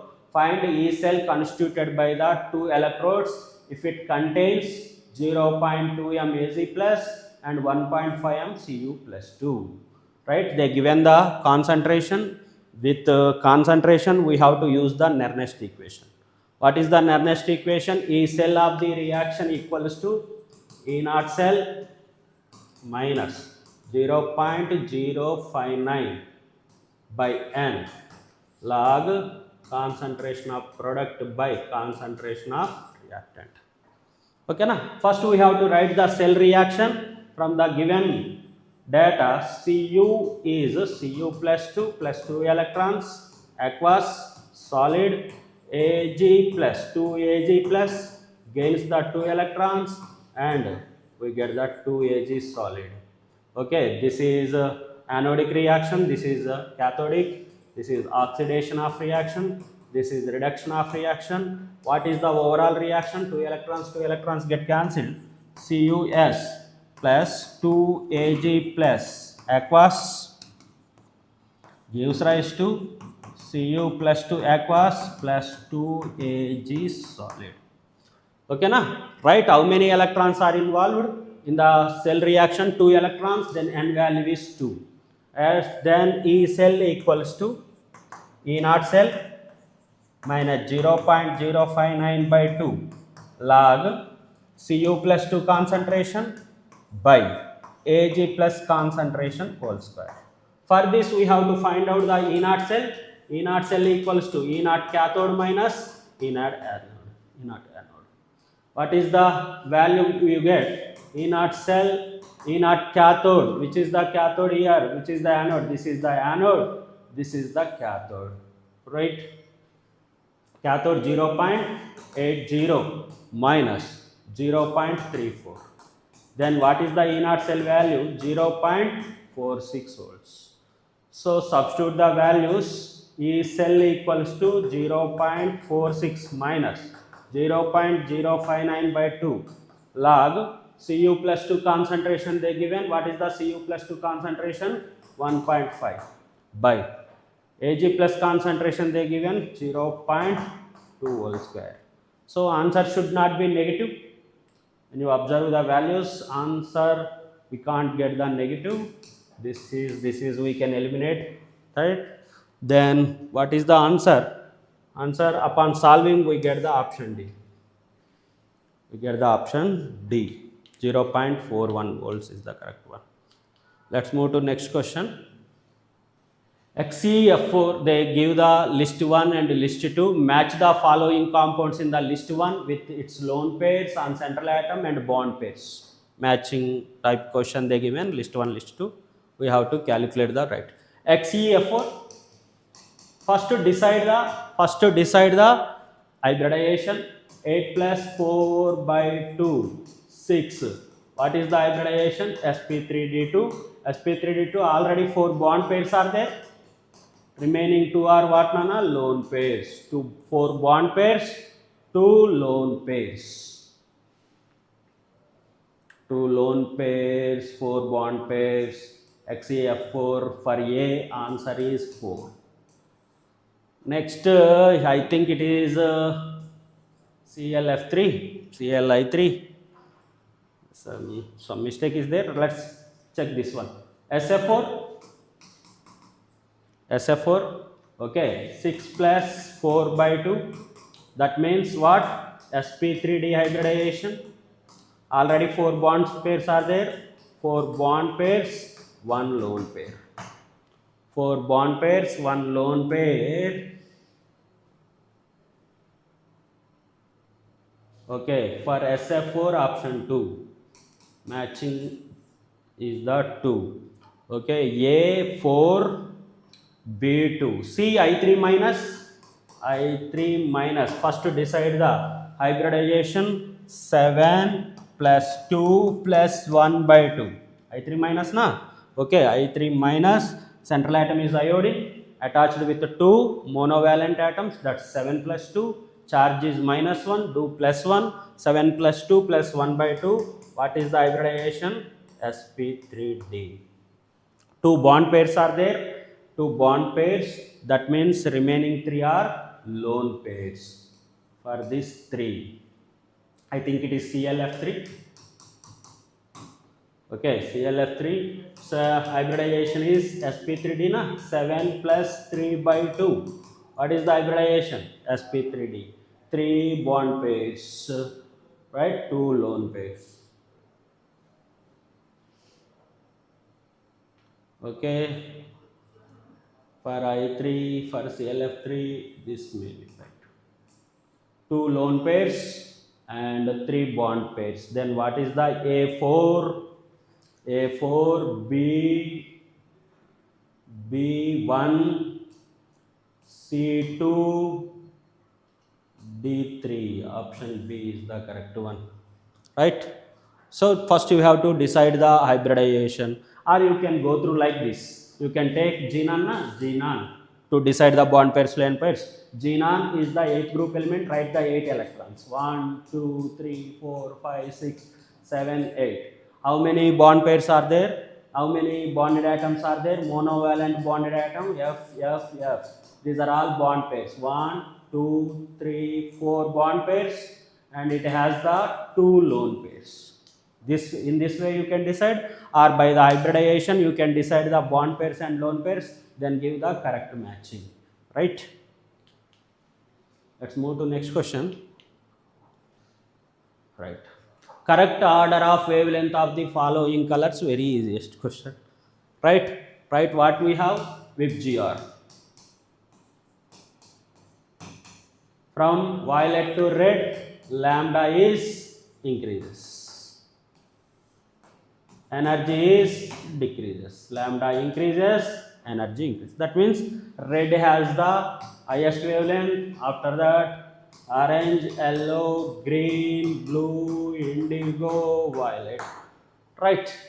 From the given red, they given red. That means 1. After that, yellow they given 2. After that, blue they given 3. After that, they given the violet. Violet has the 4. Okay, 1, 2, 3, 4. Option A. With GR, you have to write from violet to red, lambda is increases, energy is decreases. According to that data, you can give the answer. Right? They given the question from the IUPAC name. What is the IUPAC name? Okay, 1, 2, 3, 4. Okay, you can give numbering from this side also. 1, 2, 3, 4. Right? You can give numbering this side also. 1, 2, 3, 4. But correct numbering is the this way. 1, 2, 3, 4. Right? Substituent has the lowest position here. Right? What is the name then? 1. This is the first position. Second, 1 bromo, 2 methyl but, 2 ene is the name. 1 bromo, 2 methyl but, 2 ene is the name of IUPAC name of the given compound. And how many complex have hybridization as D2sp3 and paramagnetic? The given complex must be in the what hybridization? D2sp3, and it must be having the unpaired electrons. That means it must be paramagnetic. Right? We have to check the answer given. MnCN taken 6 minus 3. Mn is in the what oxidation state? Plus 3, and it is associated with the what ligand? Strong field ligand. Okay, 25. General electronic configuration is 4s2 3d5. In the plus 2, it has the 4h0 3d4. And when it is associated with the strong field ligand, then d orbital splitting takes place. D orbital splitting takes place. Okay, as T2g orbitals as well as EG orbitals. In the presence of strong field ligands, the energy difference between the T2g orbital as well as AZ orbital is very high. Then electron pairing takes place in the lower energy level, that means in the T2g level only. Right? The energy gap is very more. If it is weak field ligand, the energy gap is very less. Then pairing of electrons not takes place in the T2g. But when we are with the strong field ligand, the energy gap between the T2g and EG is very high. Then what happened? Pairing takes place at lower level only. Then we have the 3d4 electronic configuration. Then 1, 2, 3, 4. Here number of unpaired electrons are 2, and these EZ orbitals are vacant, which means what hybridization takes place? D2sp3 hybridization takes place. This compound satisfies the given conditions in the question. You can select the MnCN taken 6 minus 3. Let's move to the next one.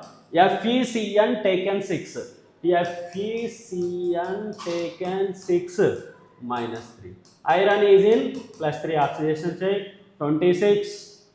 Okay, 2 D5 electronic configuration. Okay, this one having the what configuration? D5. D5, and this one is with strong field ligand. Whenever strong field ligand, d orbital splitting takes place, into T2G orbital and EZ orbital, and there is a huge energy gap between the T2G and EZ, then electron paired up in the lower energy level only. Then here also pairing takes place. Okay, here also unpaired electrons are there. This is also paramagnetic and having the what hybridization D2, because these orbitals are vacant and these orbitals are involved in the hybridization. As inner orbitals are involved in the hybridization, it get the inner orbital complex, that is D2sp3 hybridization. That means this complex is in the D2sp3 and having the unpaired electrons, so it is also what? Paramagnetic. This is paramagnetic, this is paramagnetic. Let us check one more. Here also iron is in the +3 oxidation state. And but here iron associated with weak field ligands.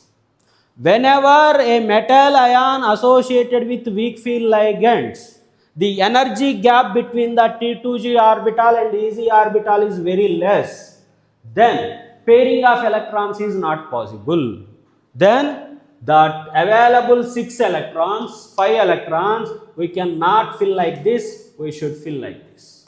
1, 2, 3, 4, 5. Then there is no chance for the D2sp3 hybridization. This complex undergoes the sp3d2, which does not satisfy the condition given in the question. So this is not option. And go for the next option, CO. Cn taken 6 minus 3. CO plus 3. 27. Okay, D6 is the configuration. In the D6 configuration and cobalt is associated with strong field ligand, then what we get? T2G6, EG0. Right? What is the hybridization? D2sp3, but here there is no unpaired electrons. The complex is diamagnetic. There is no unpaired electrons. The complex is what? Diamagnetic. So this one not satisfy the given conditions in the question. This complex also not satisfy the given conditions in the question. So answer will be 2. The first one, second complex only satisfy the given condition, that this is in D2sp3 hybridization, this is in D2sp3 hybridization, this is paramagnetic, this is paramagnetic. This is in sp3d2, this is D2sp3 but diamagnetic due to the paired electrons. This is for now. Thank you. Math sir will continue the next session.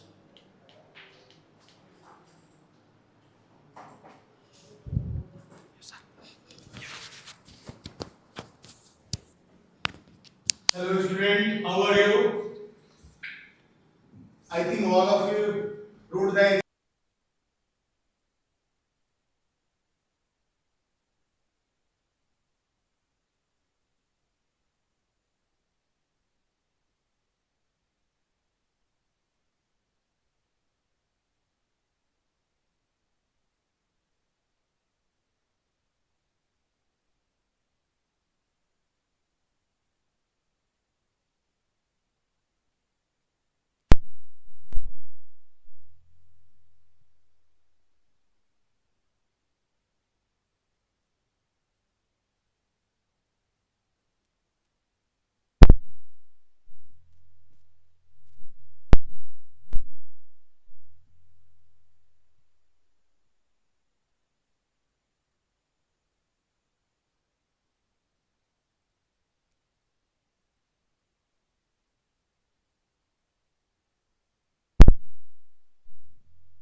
Hello. Yeah. Sorry for interruption.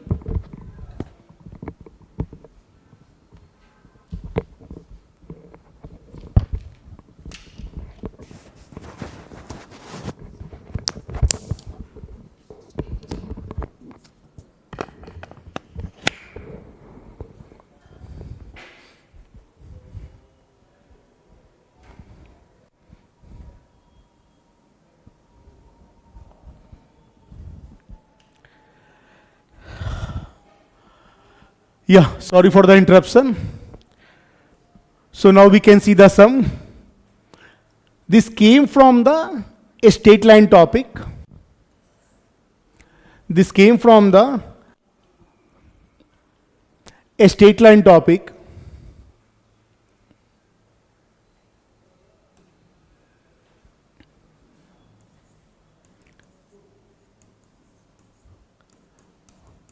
And question is also very straight only. So no mixed concept are there. Simple and direct question is there. What we can do here, you can see here, AB equation is this one, AC equation is this one. We can take the diagram like that, no need of the coordinate axis also. This is the AB, AB is the x plus y minus 2 is equal to 0. And here 3y minus x. By the way, 2 is there. No? You can take on that side. So minus 2 is equal to 0 also you can write. This intersect, obviously this is the ABAC is there. So they are going to intersect at the point of A. This is the B, this is the C. AB cut the which? X-axis. X-axis cut, that means the y is equal to 0. You can take the y is equal to 0 here. If the y is equal to 0 in the AB, so x equal to 2. So our this coordinate become 2 comma 0. This coordinate become 2 comma 0. Now you can take this one. Y is equal to 0, then x is equal to, y is equal to 0, then x equal to minus 2. Minus 2 comma 0. Now we have to find the A coordinate. So for the A coordinate, what you can do? You can add both. Why? Because you can see here x plus x minus x is going to be cancelled. Y and 3 by 4 by, and this is the minus 4. So that side it will go. So it will come the 1. X is equal to x naught, y is equal to 1. Yeah. Y is equal to 1. Now y is equal to 1 you can keep here. So x equal to 1 also. So x and y both are the 1, 1. If during the calculation, if any mistake, better this point you can keep into the equation. If you feel mistake then. So yeah, 1 comma 1 is there. Now we have to find here orthocenter. P is the orthocenter we have to find.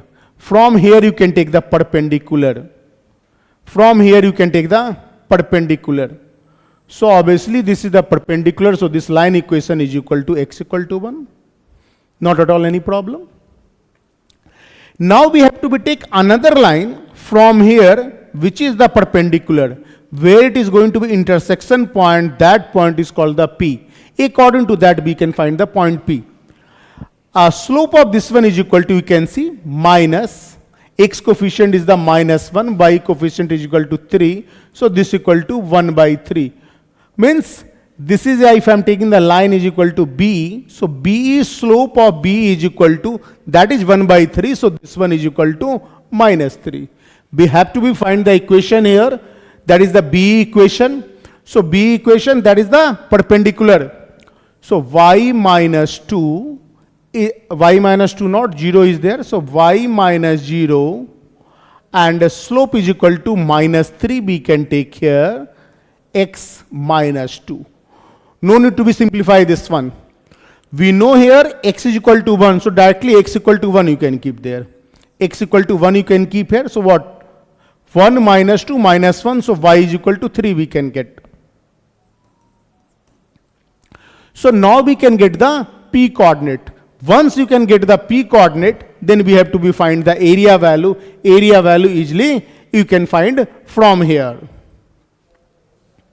Half y value is equal to 3, this distance base is equal to 4, answer is equal to 6. Yeah, hope all of you understood this one. Now we can come to the next sum. Yeah, next sum is there, a statement type sum. Purely real, that means the argument is equal to 0 and pi. If the purely imaginary means the argument is equal to pi by 2. So if here you can see, think about the geometrically, you can easily understood this thing. See here, this one can be right minus I minus z, and here 1 minus I minus z. Just I have changes here, then we have to be take that. Now we can see from here minus I means the points are here, means the coordinate is equal to 0 comma minus 1. So 0 comma minus 1 where it will come? Here. And 0 comma 1 where it will be? 0 comma 1 is there here.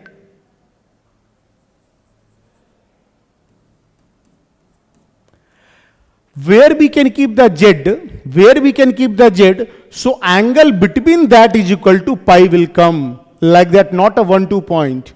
Here you can see given the two complex number, not at all the two complex number, there are infinite number of the point will come here. You can see here, anywhere we can take, that is going to become a 0. So we can say our statement number 1 is false. Now you can sum. This is the purely imaginary. So for the purely imaginary, how we can do this one? This one also. 1 minus z we can take. So minus 1 minus z. This one what I am taking? 1 minus z. One thing concentrate here. What I want to say here, 1 minus z is there. So here I sign change. So this minus go into the numerator. So how we can represent this one? Minus 1, real number only. So we can represent on the coordinate system 1 comma 0 and minus 1 comma 0. What they are saying, this value is arg is equal to pi by 2. Here 0 or pi. For the pi by 2, if you can draw a one circle, so z position is here. Now you can see, by the way I am saying in the semicircle only, how many z point are there? Any point you can take.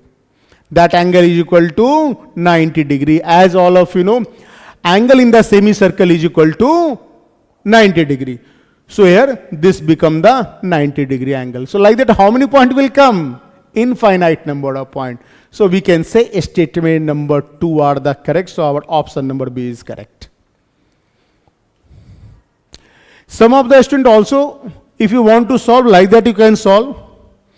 You can take here this one, z is equal to x plus iy. Once you can take the z is equal to x plus iy and this equal to 0, then one line equation will come, a straight line equation from here. A straight line equation will come. So from the locus you can say कि not only the 2 point, infinite number of point will come. Here if we can take, here you can take pi by 2 and z is equal to x plus iy, this method you can go. So it will come the circle equation. So for the circle equation, 2 points are given, so obviously infinite number of point it will come. So by that method also you can solve, but this method will take the less time during examination. A and B are the unit vector array, that is the easy sum. Such type of sum wherever the A cross B, here you can see hints also given, A dot C, C dot B. So directly you can take the dot product here. Dot product, this is going to be gone. Why? Because A dot A cross B, a scalar triple product, value is equal to 0, because A repetition is there. So if I am taking the A dot C as C dot A, both are the same thing only. A dot A plus B dot A, 4.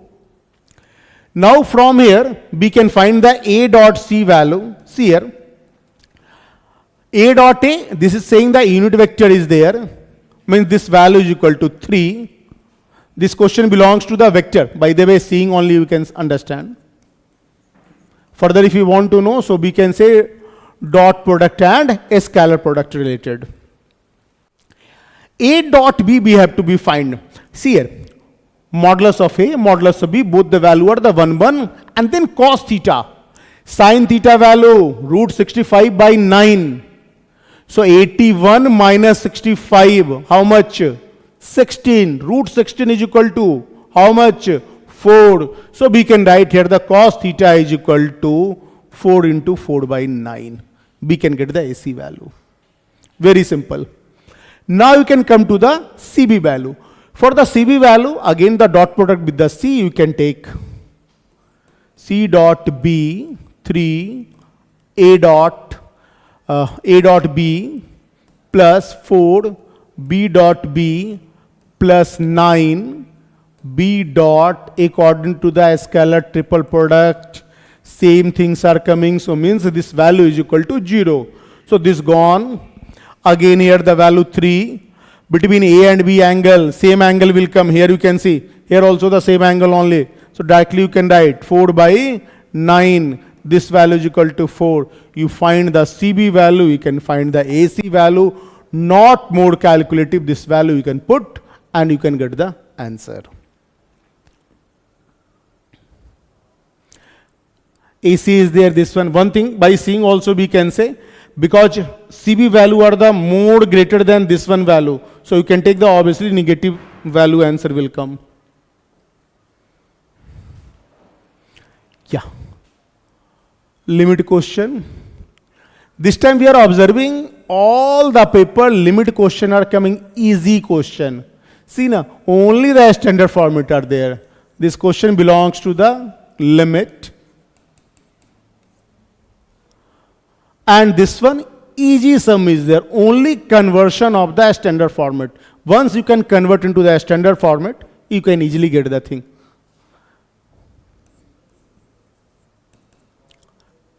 Paper is coming lengthy, but so many question is there like that, which is won't take the much time by solving.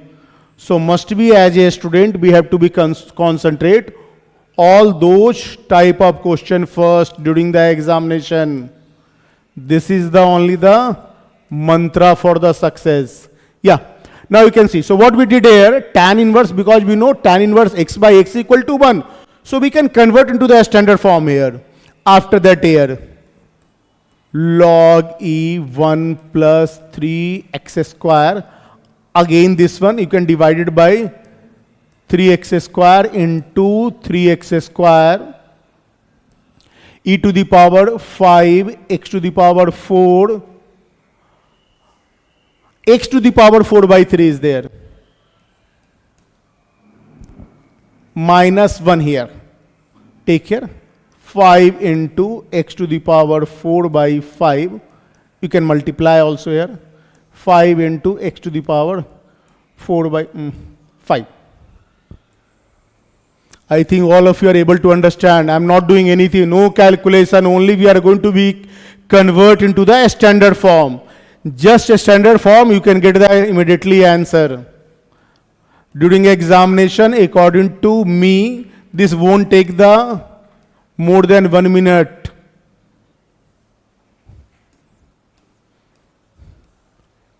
Power 8 is there. So 3 x power 1 by 2 whole to the power 8, 3 x power 1 by 2 whole to the power 8. Now you can see the magic. This value 1, this value 1, this value 1, all value gone, this one. After that you can see, in the denominator is there x to the power 4, numerator you can search there. See, 2. Here 2 by 3 here, this is the 5 is there I think, 2 by 3, 2 by 3, 4 by 3. So 4 and this is the 2, becomes 6 divided by 3. What the value? Value will come the 2, and this is the x square, x to the power 4. All the x terms are going to be cancelled. Just cut all the term easily. If all the term is going to be cancelled, from here you can take 5 to the power 2, 3, 5, 5, this one 3 to the power 8. So this is 5, 5 multiply, 5, 5 to the power 3, 8 is there, 3 to the power 7. So easily we can get without calculation. Yeah. So limit question we can keep in a easy type only. Now we can come to the next sum.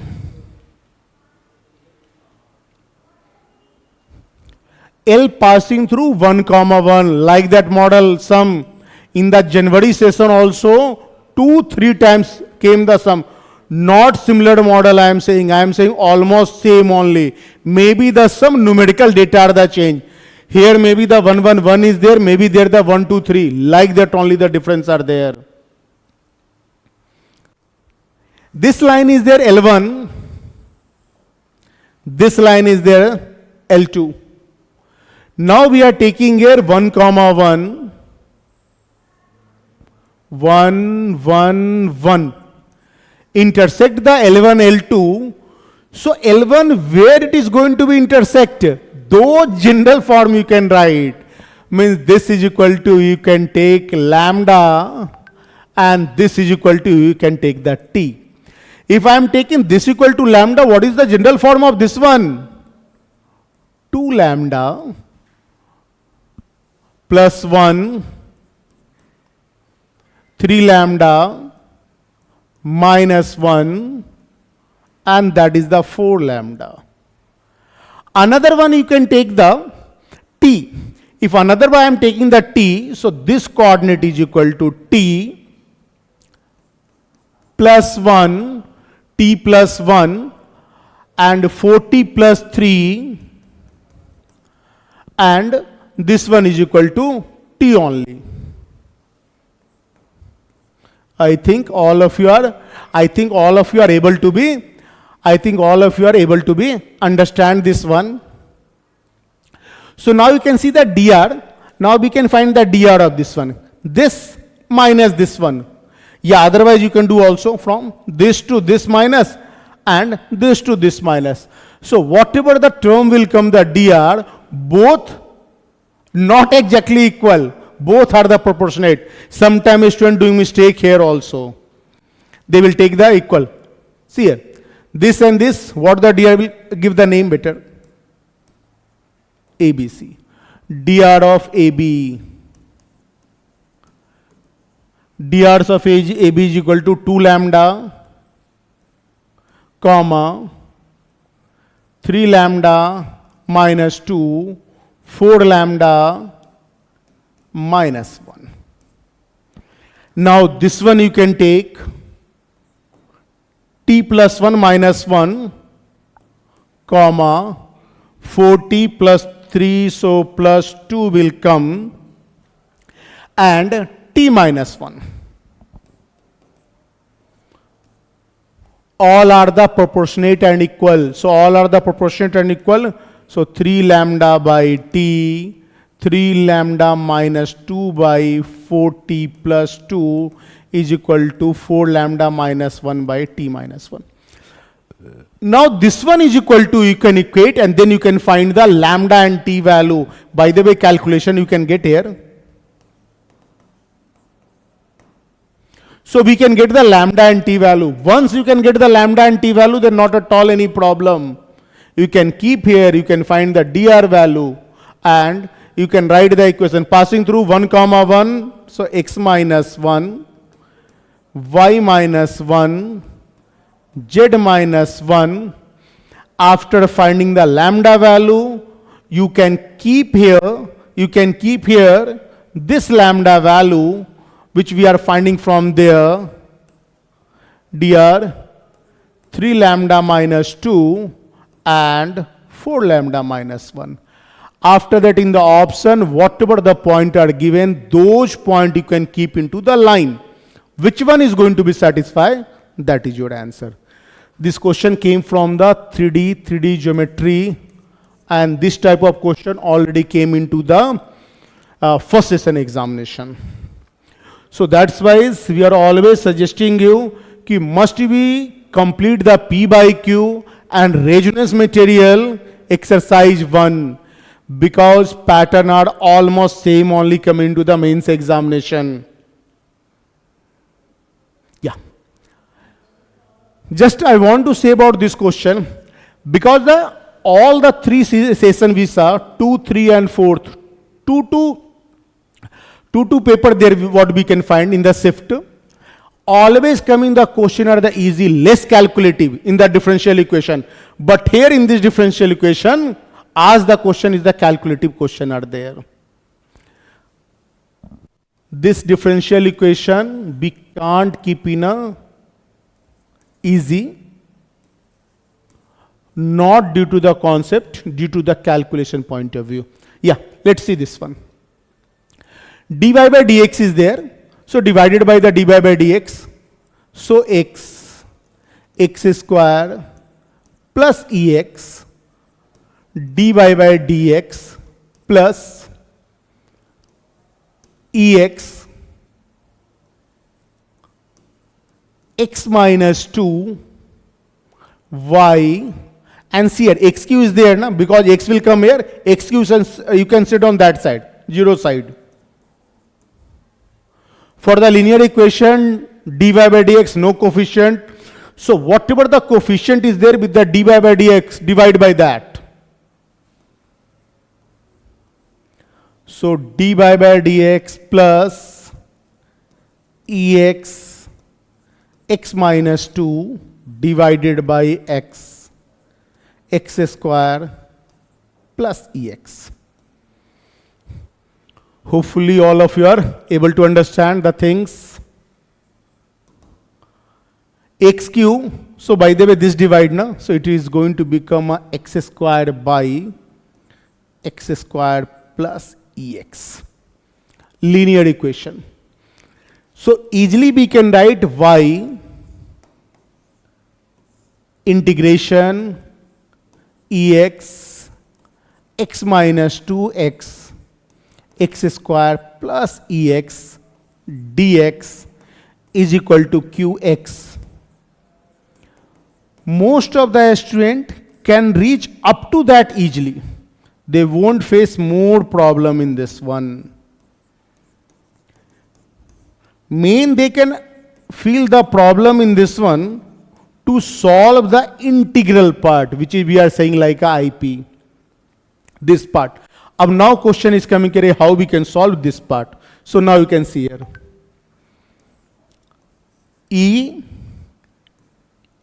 Ex minus 2x minus 2x minus 2x we can take, or yeah, plus 2x you can take here, minus 2x and minus 2ex. This one is there. Now in this one, if denominator is there, ex plus x square.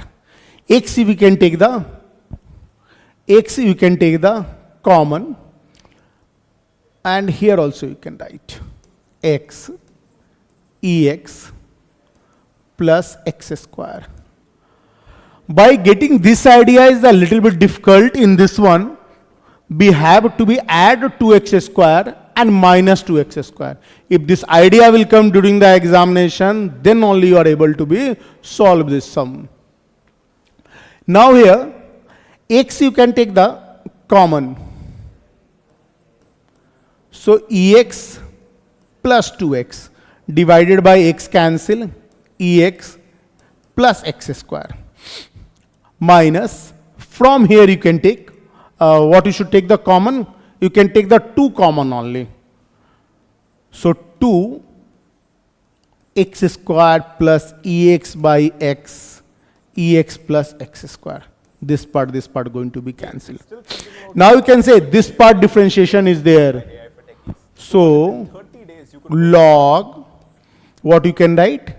Hello students, Ex good afternoon all. Let's plus x welcome square. to third day of From here also what? Minus log fourth morning shift today. x square, because 2 will come now, minus 2 log x. So that 2 I am taking on the square. So we are writing here the minus log x square. Might have done excellently. This well is the in log this exam, in this test. log And, x square plus ex by x square. This to the power e. This is the gone. This value x square plus ex by x square. So please tell Now, us, whether the why exam was moderate, easy. with the e only, so we can get the value x square plus We ex could know by how x square. exactly the exam was. And I know This one value is equal to, you can see this part and whatever these things are coming, both are going to be cancelled. Means the integration 1 dx. Integration 1 dx is there. So that is equal to, we can write no need of integration x plus c. Now x plus c, one thing is given here. F of 1 is equal to 1. You can put those value and then you can get the result. Yeah. Now we can come to the next sum.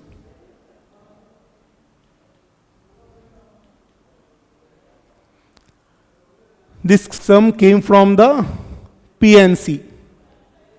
Arrangement type of sum is there. Permutation and combination, arrangement type of sum is there. Consider a squad of how much? 15 player, 7 batsman, 6 bowler. First of all, take like that. 15. How many batsman? 7 batsman, 6 bowler, and 1 captain, and 1 is their vice captain. We have to be select from here. How many member?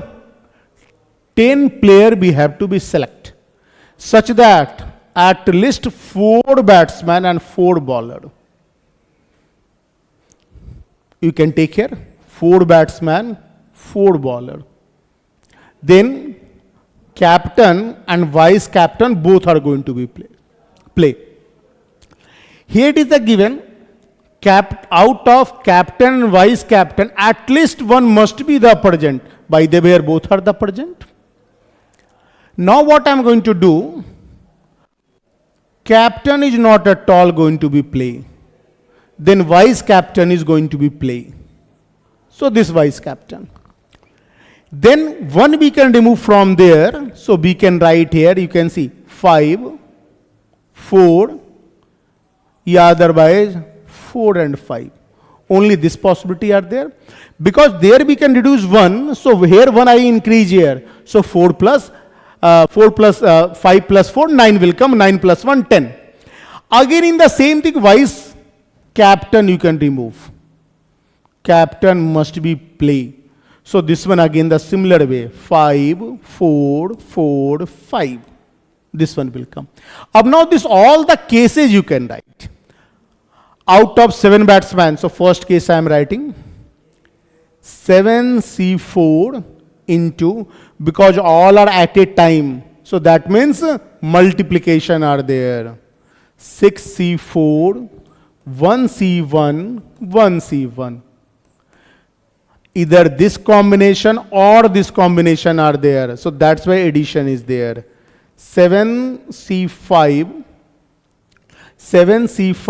6C4 plus not into only 1C0, 1C1. Second case. Now come to the third case. 7C4, 6C5 into 1C0, 1C1. Third case. Now fourth case. 7C5, 6C4, one C1, one C naught. 1, 2, 3, 4. 4 cases. Total 5 cases are there. Last one case 7C4 and 6C5, 1C1. Now we are going to add this one, then you can get the answer easily. Yeah, now this sum is there only. Now Zakir sir, physics faculty is going to become.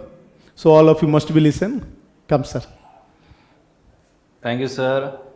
So let's begin with the physics. I mean, yeah, of course, maths are lengthy, but the detailed solution is highly needed. You don't want to do 2 into 3 into is equals to 23, right? Detail really matters in case of maths. But in terms of physics, it's going to be a different story. As I have said many times, as long as you know the formula, as long as you know the concept, there are not just one way, there are 2 or 3 ways to do the question, and they can be done within 1 or 2 lines. Okay, so let's begin our physics kind of like solution in kind of like a smooth, fast way. I mean, it's not gonna take that much time because, you know, physics is physics, maths is maths. So let's begin. So here we have a question of thermodynamics, work done for the process showing in figure. So first of all, this is from thermodynamics, and the question is we need to figure out what will be the total work done. Now total work done is basically area. Now before you say circle, don't, because it's not circle, it's an ellipse. And so let's write this thing. Ellipse area is gonna be pi. Here if we consider this portion is like delta p, so this is gonna be delta p by 2, and here this portion is gonna be delta v. So we will get delta v by 2. Do not consider it as a circle. This is an illusion. It's not a circle. It's an ellipse, because here we have pressure, here we have volume, two different things. So here we get pi. Now the pressure is given as difference here 6. So 6 divided by 2, 3 kilopascal 10 to the power 3. Then delta V here is going to be 50, which is going to be divided by 2, 25 into 10 to the power. Centimeter is going to be 10 to the power minus 2 and then 3, which means this. Now we just have to simplify it a little bit. So pi and then 3 into 25 into 10 to the power. Let's collect all the 10 to the power here.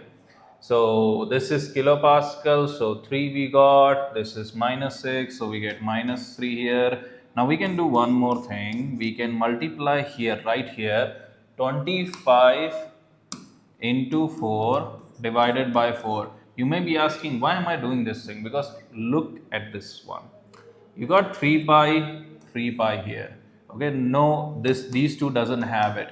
So we need 40 or 20. That is not there, but we can make it by multiplying that 4 up and down. So 25 into 4 is going to be 100. 100 into 10 power minus 3 is going to be 10 power minus 1. And divided by 4, which is going to be 3 pi divided by 40. That is why C option is going to be correct. Now we are going to move on to the next question. Next question is match the column here. There are two columns. First column is giving the monatomic gas, diatomic, non-rigid, which means with vibration. With vibration, meaning vibrational degree of freedom will be included here. And then it says triatomic, non-linear, and rigid, with means without. When it says rigid, it means without vibration or vibrational degree of freedom, and when it says non-rigid, it means vibrational degree of freedom. Now first I will going to write the degree of freedom itself, and then we are going to write the gamma value. By the way, if you're wondering what is the relation between gamma and degree of freedom, it is this: 1 plus 2 divided by f. Now let's begin. Monatomic here is going to have degree of freedom as 3, because 3 linear. Diatomic with the rigid, which means without vibration, is gonna be 5. And then we have this with the vibration, it is going to be 7. And the last one is triatomic degree of freedom is 6. With that, we are getting that degree of freedom 3 and gamma value something like this will be 5 by 3. 5 by 3. This is. Then with 5, it is gonna be 7 by 5 right here. Then with 7, it is gonna be 9 by 7, and with the 6, it is gonna be 8 by 3, which is right over here. Which is you could write 8 by 3, 8 by 6, sorry, my mistake, 8 by 6 as 4 by 3. That 8 by 6 we are going to get as 1 plus 2 divided by f, where f value is gonna be 6. Now here the only option which matches with this, a third and then b first. So a third, b first, c fourth and d second. So there you go, C option is going to be correct here. Moving on to the next question. Next question is, can we find the lambda 1, lambda 2? First of all, what is this, from where we got this question? This is from modern physics. Modern physics.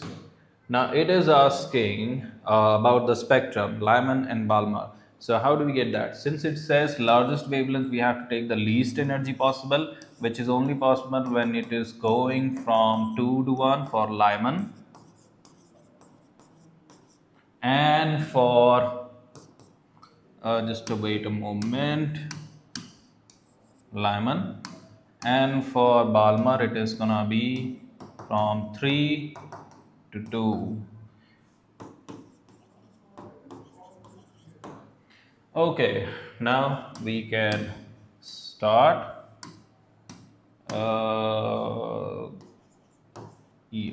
Okay, now we can start. This is gonna be 1 upon lambda 1 Rydberg constant, and then 1 upon n1 minus 1 upon n2, which is 1 minus 1 by 4. When I say 1 upon n1 square minus 1 upon n2 square, then you write this thing. Then 1 upon lambda 2 is gonna be r 1 upon 4 minus 1 upon 9. So here we are going to get lambda 1, let's write there, lambda 1 is going to be 4 and then 3, so it is going to be 4 by 3 into r, and lambda 2 here is going to be, you will get 36 and 5, which is going to be 36 divided by 5r.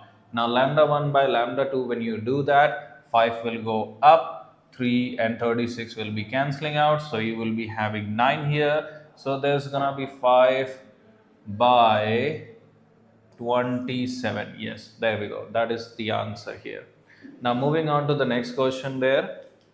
Next question we have is from projectile motion, which is a part of kinematics. Now question is pretty straightforward. It says, if you have two particles and their angle of projection is 45 plus theta, this one is 45 minus theta, then what will be the time of flight ratio here? Like really easy. All you have to do is just write the formula.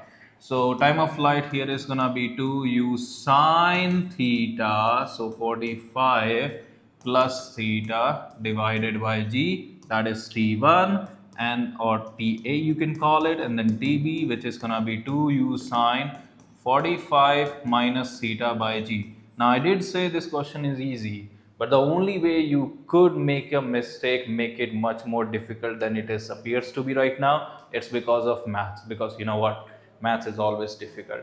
So when we do here ta by tb, we have to do a little bit of trigonometry there. So 2u by g cancel, you will be getting sine 45 plus theta divided by sine 45 minus theta. When you open this thing and write the values, you will be getting 1 by root 2 common. Here you get sine theta plus cos theta. On the other hand, you will be getting 1 by root 2 cos theta minus sine theta. Now 1 by root 2 cancel. By the way, the 1 by root 2 came from sine 45 and cos 45, which I directly write this thing, because we don't want to get into the maths calculation. I hate maths calculation, you probably hating the maths calculation as well.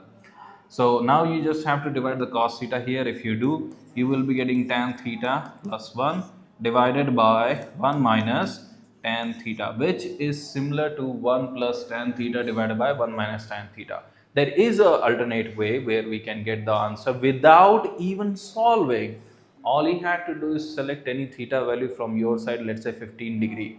Then this is gonna be like 60 and 30 combination, and in the options, yes, of course, in the options you have to put these theta values to check which one is going to fit better. If you wanna use this method, I would suggest you do for verification only, because what happens is it might give you like 50-50 chance, like 2 options are wrong, 2 options could be correct, kind of like that thing. So only use for verification. For proper solving, for getting answer, I would still suggest, yeah, this hard long method of maths. Now moving on to the next part. Next part, here we have a force which is a variable force, and it is acting on 1 kg mass which is at rest at t equals to 0. Find the power supplied as a function of time t. Now this question is from work, power, energy, but can be categorized in a number of other chapters. For example, it could be a kinematics chapter because it is going to involve the acceleration and velocity there. So let's see, force is given 2t I cap plus 3t square j cap. Now from there you can get the acceleration, which is basically F divided by m. So m is, since 1 kg, don't bother, 2t I cap plus 3t square j cap. Once you get acceleration, get velocity. Because why velocity? Because we need to find power. Power is what you call, power is equals to its scalar quantity F dot v. That's why. So velocity portion is going to be much easier. Like, I'm going to ask you something very stupid. It's like, what is 2t square, 2t integration? Of course it is t square. We learned that thing when we were child, like 1 year old. Not really, but you know, in 11th. Then we had this 3t square, which is going to be t cube j cap. Once you get the velocity, then do this. P is equals to F dot v. So F from here and V from there, we just need to multiply. And when you do multiplication, do the dot product. Make sure you multiply I cap with I cap. For example, t square and 2t, that is gonna give you 2t cube right over here. And then if you multiply 3t square and t cube, you are going to get 3t to the power 5. And that is why A option is correct. Moving on to the next question. Next question we have is, find the current passing through the emitter of the circuit shown in figure. Reading voltage is 4 volt. Okay. Yeah, they could have made this question much tougher actually. What they have asked is very straightforward, easy one. So I think it's a memory based question. So there's maybe could be another thing they have asked. So we will discuss that one as well. First, what is the easy thing which they have asked here? Oh, by the way, this is a question from wait a moment. This is a question from semiconductor Zener diode. Now let's begin. The first thing you need to know is they ask how much current is there, which is piece of cake. Like voltage, they literally told us it is 4 volt right here. This is 4 volt. And resistance is 400. This is like asking or snatching a candy from a child.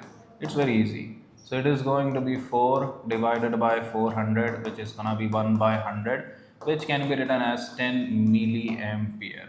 So answer is gonna be A option. But if it is like me, if I'm making this question, I would be going a little bit difficult route, and it is going to be something like this. What is the current will be passing through the Zener diode? Now this one is a little difficult. Now how do we get this? IZ, let's call it Zener diode. So to do this, you need to also know how much current is passing through the battery itself. So for that, we will do this. This is total 4, that is 12, which is minus 8. 8 divided by 80 ampere will be passing here. So we will get this IZ is equals to total current minus a small I, which is gonna be 8 divided by 80 minus 1 by 100, which is gonna be 1 by 10 minus 1 by 100, 9 by 100, or 90 milliampere. So just for the fact, it didn't ask this thing, but just for the fact, if you want to calculate the current through the Zener diode in a reverse bias, that is gonna be 90 milliampere. Now moving on to the next question. Next question is it's a question based on a very simple topic, that unit dimension thing. But looks like somebody is up for like revenge here, because they ask you dimensions from the 12th class. So let's break it down first. Like, how do we do this thing in paper in much easier way and faster way? First of all, ignore that 2 entirely. It's not needed. Then we have a b square. Then we have this mu naught, and of course this epsilon naught. Look, I'm not a fan of getting the epsilon naught and mu naught. I also get easily confused between the permeability and permissivity thing. So let's not get into that. Let's stick with one and that's it. Let's say we are going to get the dimension of mu naught, okay? Which means definitely I'm going to get the dimension of B. So somehow we have to eliminate this epsilon naught somehow. So how do we do that? We know 1 upon square root of epsilon naught mu naught is equals to C, which means the dimension of 1 upon epsilon naught mu naught is gonna be LT to the power minus 2, meaning whole square, square root is gone. So we will do something like this, which means it is going to be transformed into B square mu naught square divided by mu naught epsilon naught, which means we have took care of one problem. Now let's go for B and mu naught. B you can get in multiple ways. For example, there is a F divided by IL concept. F is equals to BIL formula. F here is mLT to the power minus 2 and divided by ampere A and L, which is length. So you would be getting here mt to the power minus 2 and A to the power minus 1. Now for the mu naught. Mu naught you can get as like something like this. B is equals to mu naught Ni. Or you can use also this formula, which is mu naught I divided by 2r. Any of the formula will work here, as long as you're writing the correct dimension. So B we already got, which is m t to the power minus 2 and A to the power minus 1.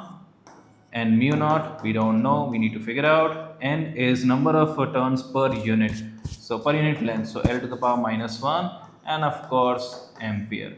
So if you do that, you will be getting mu naught is equals to, you will be getting mu naught is equals to ml and t to the power minus 2 and A to the power minus 2.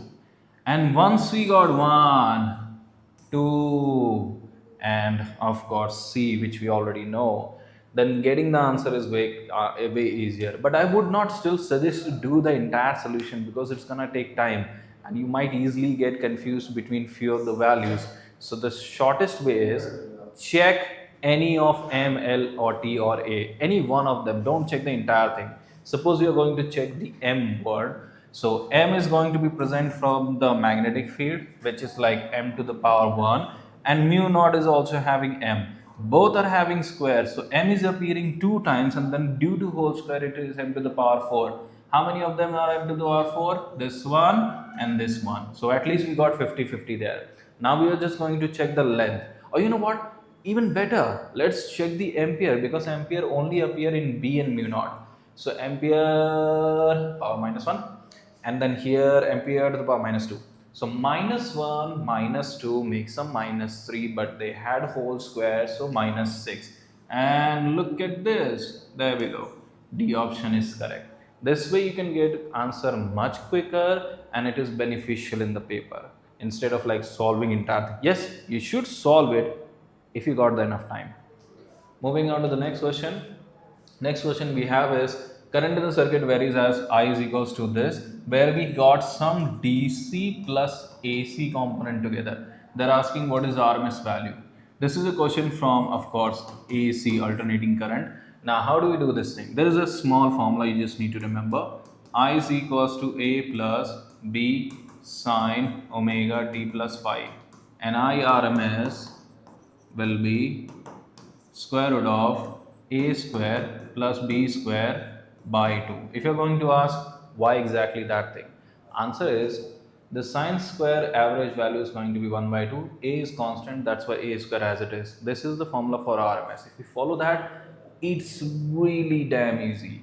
So IRMS in our formula will be square root of A, which is 5 root 2 whole square, plus B square, which is going to be 10 square, divided by 2. This total is going to be square root of 100, which is going to be 10. So answer is going to be 10 here. Just in case, I will do the verification.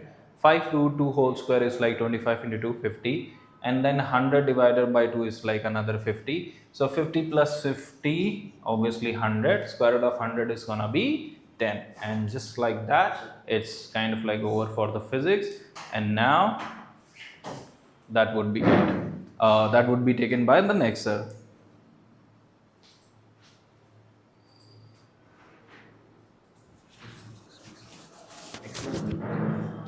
Good evening, students. So today we'll be doing maths questions. The remaining questions after the sir have taken. Okay, so there are 5 questions I'll be taking of maths. So let's see how are those questions. Let's load it.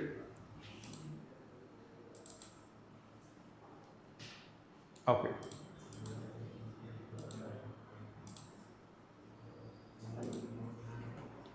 Okay. Okay, this is the first question. It is from circle. Okay, let's read the question. Let C1 be the circle in third quadrant of radius 3. Right. So what is the first thing they are saying?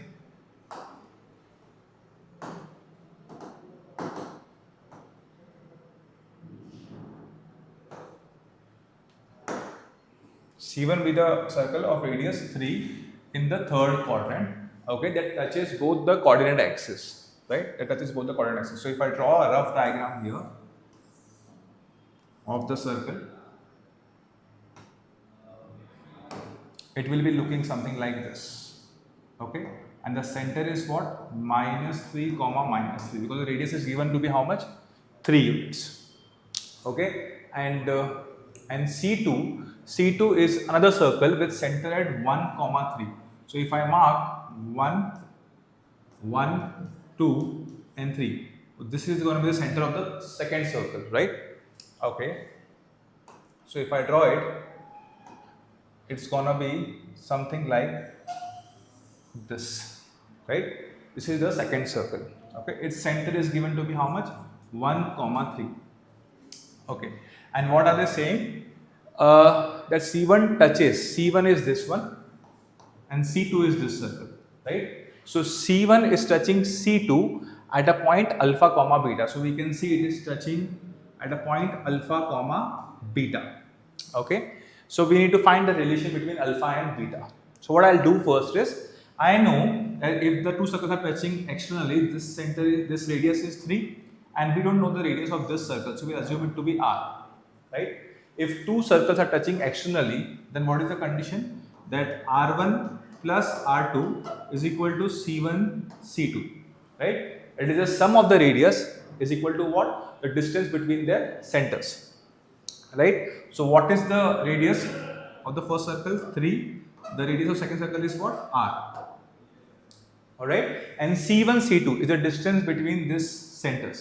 So C1 and C2. If I apply distance formula for C1 C2, what I will be getting? I will be getting 1 plus 3 square plus 3 plus 3 square, right? Which is gonna be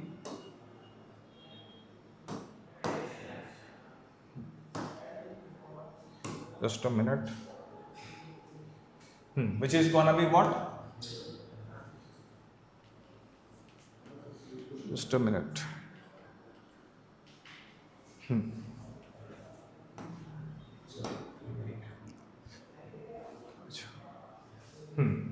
So it is going to be r plus 3 is equal to what? Root of 4 square plus 6 square, which is going to be root of 16 plus 36, which is equal to root of 52. Okay.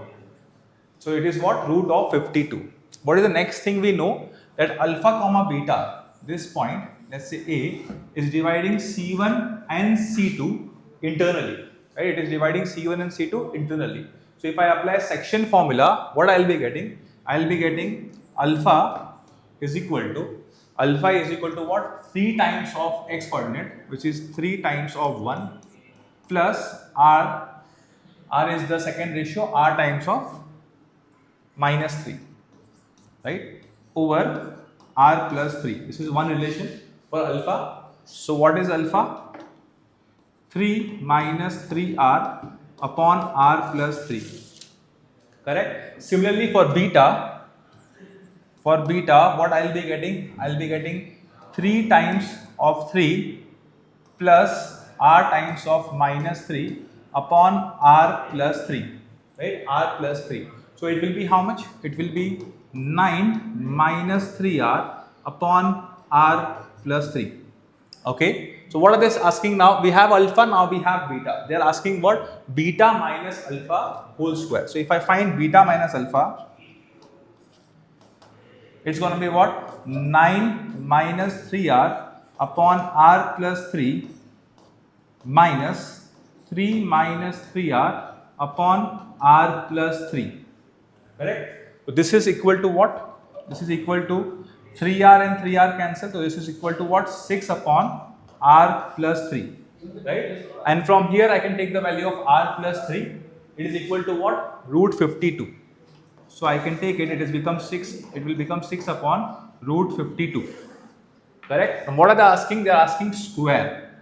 So it means beta minus alpha whole square will be how much? 36 upon 52. Correct? But what are they saying? That we have to reduce it to the proper fraction. So what I'll do? I'll divide it. It will be divided by what? 4. So it will be 9 times and this will be what? 13 times. Correct? Now the GCD between m and n is how much? 1. So I can say that from comparison I can say m equal to 9 and n equal to what? 13. So m plus n will be equal to what? 21. Right? M plus n will be equal to what? M plus n is equal to what? 22. Sorry. 22. So answer is D. Correct? So the first answer is D. Okay, this is a very simple question from circle. Okay, from two circles touching externally. We'll do the next question on this. Okay, this is second question. Second question is from matrix. So what are they saying? Let A be 3 by 3 matrix such that adjoint of A modulus. Adjoint of A modulus is equal to what? 81. Okay, and S is given to be something, right? So first we will use this relation. This relation is going to be how much? So we all know that adjoint of A from properties of matrices, we know it is equal to what? Mod of A n minus 1 whole cube, right? And n is given to be how much? 3. N is given to be 3. So we can say that it is equal to mod of A 3 minus 1 whole cube, which is equal to mod of A 2 to the power cube, which is equal to mod of A to the power 8. Correct? So this thing is equal to what? 81. It is given to be 81. If I simplify this, what is 81? 81 is 3 to the power 4, which is equal to mod of A to the power 8. Right? If I take 8th root on both the side, I'll be getting mod of A to be equal to plus or minus of root of 3. Mod of A is equal to what? Plus or minus root of 3. Now let's see what is the second thing they are saying. They are saying S is something equal to what? Mod of adjoint of A n minus 1 whole square upon 2 equal to something like this. So for this second thing, what I am going to do, we know that adjoint of A, this is equal to what? This is equal to mod of A n minus 1 whole square, right? N minus 1 whole square. So if I write it, what is n here? N is going to be 3, so it means mod of A to the power 4, because 3 minus 1 is 2 and 2 square is how much? 4. So mod of A to the power 4. If I just remove this and replace it with this, let's see what do we get in S. So we will get mod A to the power 4 n minus 1 square divided by 2 is equal to mod a to the power 3n square minus 5n minus 4. Correct? Now both sides there is mod a, so I will cancel this. There is no use of mod a right now. So this 2 and this 2 cancels. So 4 divided by 2 is 2. So 2 of n minus 1 whole square is equal to 3n square minus 5n minus 4. Let's solve this. I will be getting 2 of n square minus 2n plus 1 is equal to 3n square minus 5n minus 4. Correct? If I bring it on one side, what I will be getting? N square. 3n square minus 2n square is how much? N square. Then minus 5n minus 4n. So it is how much? Minus n. And minus 4 minus 2 is how much? Minus of 6 is equal to 0. So from here I will be getting two values of n. How many? 2. What are those? So one is n equal to 3 and the other is n is equal to minus 2. Right? N is equal to 3 and n equal to minus 2. Now what are they asking? They are saying sigma for all the values of s, we need to find this. Right? So what is that? If I first put 3, if I first put 3 in this, I will be getting mod of a to the power 3 square plus 3, it will be going to be 12 plus mod of a, if I put minus of 2, if I put minus of 2, I will be getting 4 minus 2 which is 2.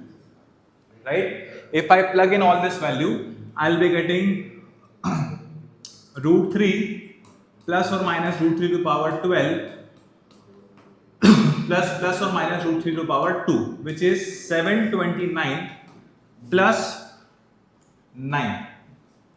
729 plus 3, sorry. 729 plus 3, which is equal to what? 732. It is equal to what? 732, which is option number A. So this is a very simple question from matrices on adjoint of A, right? Next, we'll do the next question. Second question is parabola. Now this question is based directly on a definition of parabola. Let's read the question.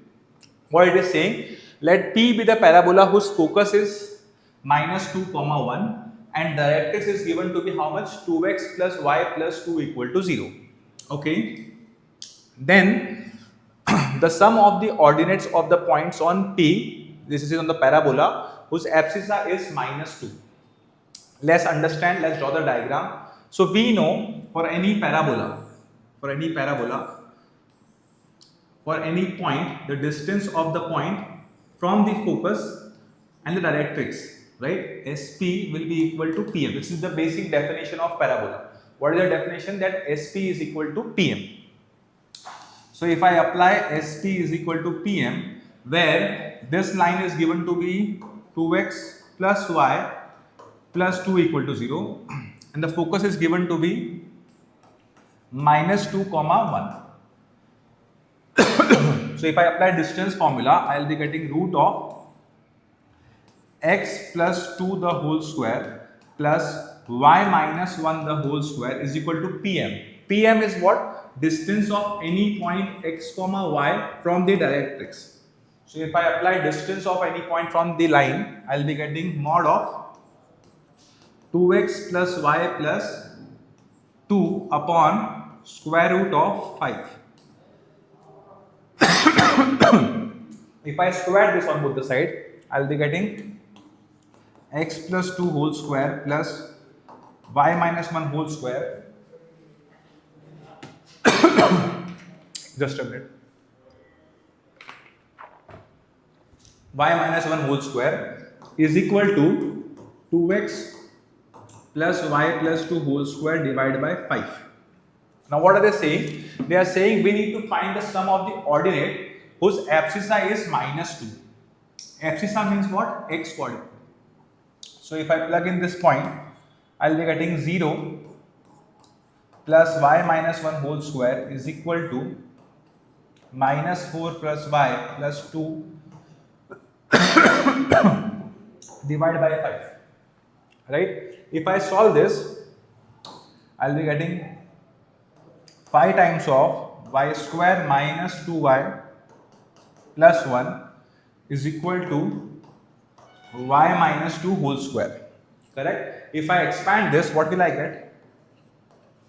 5y square minus 10y plus 5 is equal to y square minus 4y plus 4.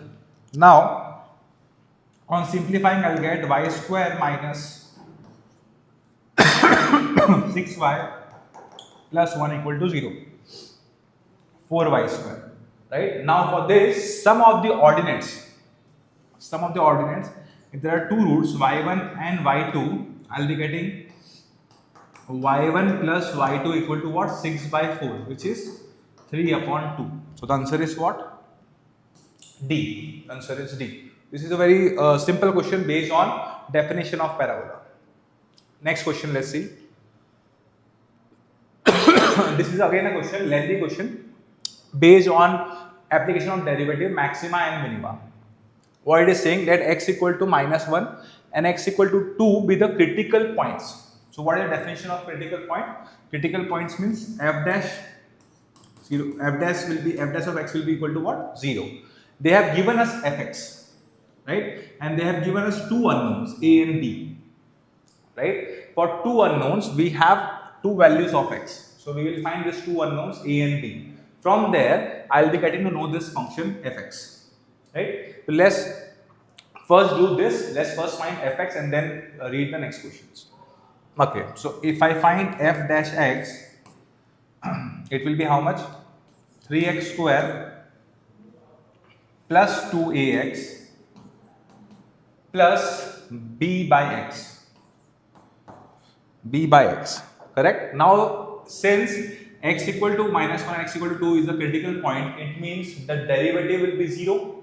So if I plug in these 2 points, I will be getting f dash of minus 1. Minus 1 means 3 times of minus 1 whole square plus 2 times of a times minus 1 minus b. So it is 3 minus 2a minus b is equal to 0. Correct? So it means what? It means 2a plus b is equal to 3. Right? The next thing is what? The next thing is f dash of 2 will also be equal to 0. F dash of 2. So if I find f dash of 2, it will be how much?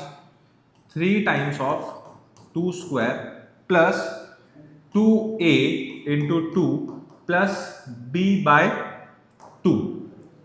Correct? So it is 12 plus 4a plus b by 2 is equal to 0. This will also be 0. Now on solving this 2, I will be getting the values of a and b. Let's solve this 2 equation. If I simplify this, I will be getting 24 plus 8a plus b is equal to 0. And one of the value is what? 2a plus b minus 3 plus equal to 0. If I subtract this, right, b and b will cancel.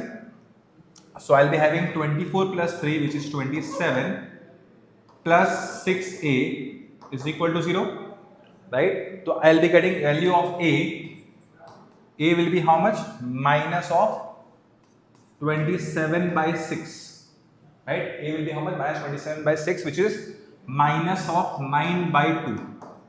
Now I can plug in this value of a in any of this equation. Let's say plug in this and get the value of b. So if I plug in, I'll get minus 9 plus b is equal to 3. It means b is equal to how much? 12. Right? If I have a, if I have b, I can find the function now. Now what is the function? F of x is equal to x cube minus 9 by 2 x square and b is 12. So plus 12 log of modulus of x plus 1, right? Now what is saying that m and m be the respectively the absolute minimum and absolute maximum value of f. Absolute minimum and absolute maximum values of f in the interval this, right? So we know to find the absolute maximum and minimum, we need to find the values at minus 2, minus half and also at one of the critical point which is minus 1, right? And then 2, correct? So we'll find this value. So once we find this value, we will get maximum value. let's say my f of minus 2. What is the value of f of minus 2? It is going to be minus 8 minus 9 by 2 into 4 plus 12 log of 2 plus 1. Correct? So it is going to be minus 8, this is minus 18 plus 12 times of log 2 is how much? Log of 2 is 0.7 plus 1. So it is going to be 12 times of 0.7, right? 12 times of 0.7 is 8.4 and minus 18 minus this is how much? Minus 26. So minus 25. So if I see, I'll be getting minus of 16.6, correct? And then one more value I need to find at f of minus 1. They have given us, right? So at f of minus 1. So at f of minus 1, if I find what is the value, I'll be getting minus 1 is here. So minus 1 whole cube and minus 9 by 2 into minus 1 whole square plus 12 log of 1 plus 1, which is minus 1 minus 9 by 2, and this is 0 plus 1. So the answer is how much? Minus 4.5. Correct? So if I see this is the minimum value, this is the maximum value, and if I add them for m plus m, what I'll be getting? Mod of m plus m will be equal to what? 16.6 plus 4.5, which is 21.1, right? That is option number D. That is option number D. Then the next question. Okay, this is a pretty lengthy question. It is from statistics. So let's read the question. The mean and standard deviation of 100 observations are 40 and 5.1 respectively. So what is the formula for mean?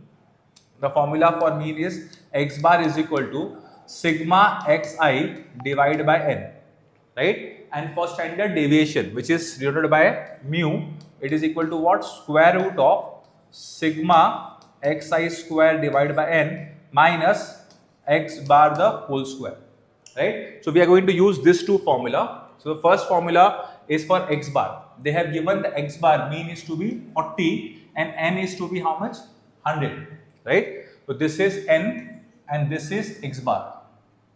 So x bar, which is 40, is equal to sigma xi divided by 100. From here I am getting sigma xi to be how much? 4000. Correct? 40 times of this is how much? 4000. Now, what is the second thing they have given? 5.1. Sigma is 5.1. So if I plug in this value here, let's see what do I get. I will get 5.1 is equal to square root of sigma xi square divided by 100 minus, right? Sigma minus x bar. What is x bar? They have given to be 40. So it is 40 whole square.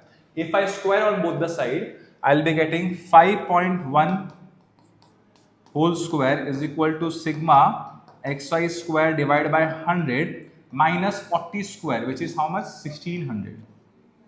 Correct? Now what is the square of 5.1? It is 26.01 is equal to sigma xi square divided by 100 minus 1600. Right? I will send it that side. So I'll be getting 1626.01 is equal to sigma xi square divided by 100. Correct? So from here, what is the value of, if I multiply with 100, what is the value of sigma xi square? I'll be getting 1626.01 into 100, which is 162601. Right? This is the value of sigma xi square. Okay, from this information we have got this two value, sigma xi and sigma xi square. Now let's read the question further. By mistake, one observation is taken to be as 50 instead of 40. So we have taken 10 extra, right? For one of the x, 10 is extra. So the new sigma x, I will be how much? The original minus the extra we have taken. Extra is how much? 10. So 4000 minus 10 is how much? 3990. Right? This is the new x bar. If this is the new x bar, what is the new mean? So x bar dash will be what? Sigma x I bar dash upon the number of observations, which is 100. So it is equal to 3990 divided by 100, which is 39.9, right? Okay, the next thing what they are saying is, we also need to find the standard deviation. For standard deviation, what will happen? Sigma xi square, right? The mu will be what? Sigma x square upon 100 minus xi x bar square is equal to mean square, standard deviation square, correct? So it is going to be now 39.0, this is the new mean, right? 39.9 square. So it is going to be minus 39.9 square is equal to sigma square, and xi square. See, the difference is how much? Of 100, correct? So we need to subtract this from this 1626.01. So it is going to be 162601 minus 900 divided by 100, right? So which is going to be 1701 divided by 100 minus 39.9 square, right? Which is going to be 15 some calculation will do, and we'll get the value of sigma to be 5, right? Sigma is going to be 5. Now what they are asking, 10 mu plus sigma, right? So it is going to be 10 times of mu. Mu is how much?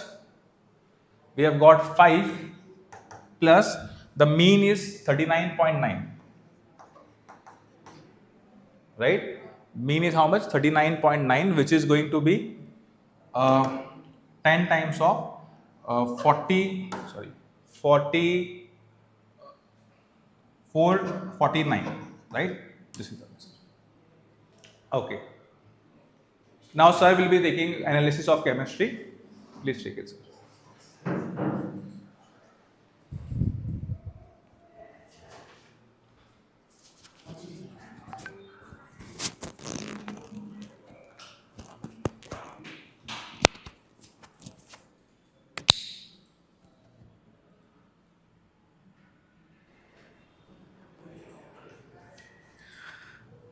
Hello students, how are you? So how's everything went? Huh?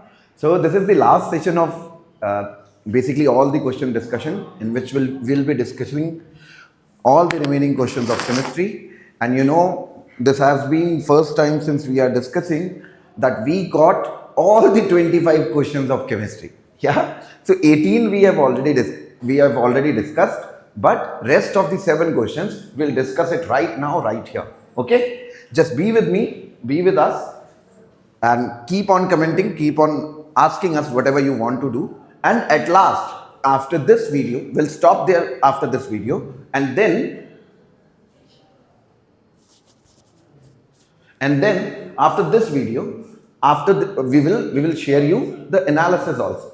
Okay? But the point is, we got all the 25 questions of chemistry. Yes? 18 already discussed, 7 left, and we'll be discussed in detail here.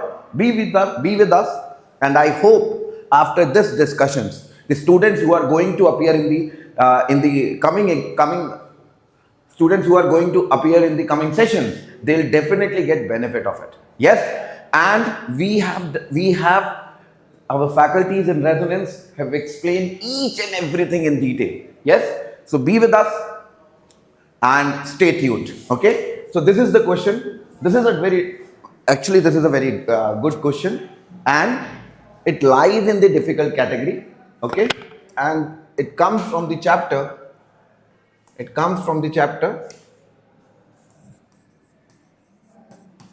chemical thermodynamics.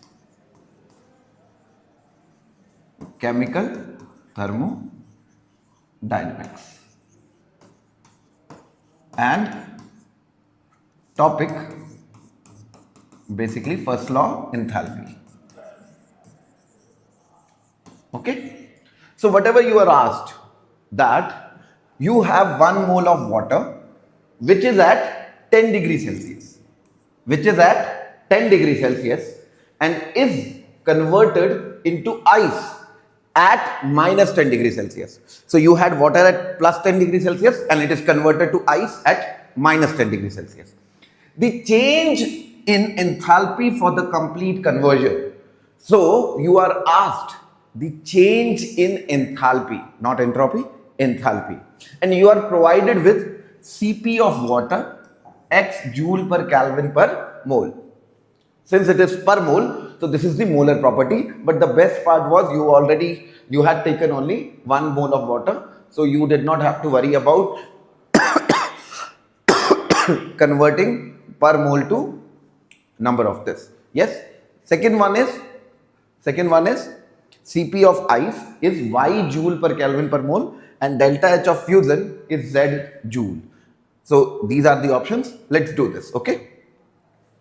Now, so you had to convert H2O at minus 10 degrees Celsius.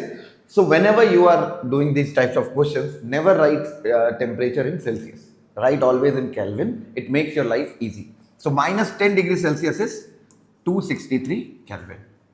So sorry, it is water, no? Sorry. So plus 10 degrees Celsius. It is at plus 10 degrees Celsius. So it is water. So it is water, liquid, 283 Kelvin. And it is converted to H2O, solid, yes, 263 Kelvin. Minus 10 degrees Celsius, no? 263 Kelvin. Now, this is an irreversible process. So you are converting from plus 10 to minus 10. Now you will break it. So this, we have to find the enthalpy change of this reaction.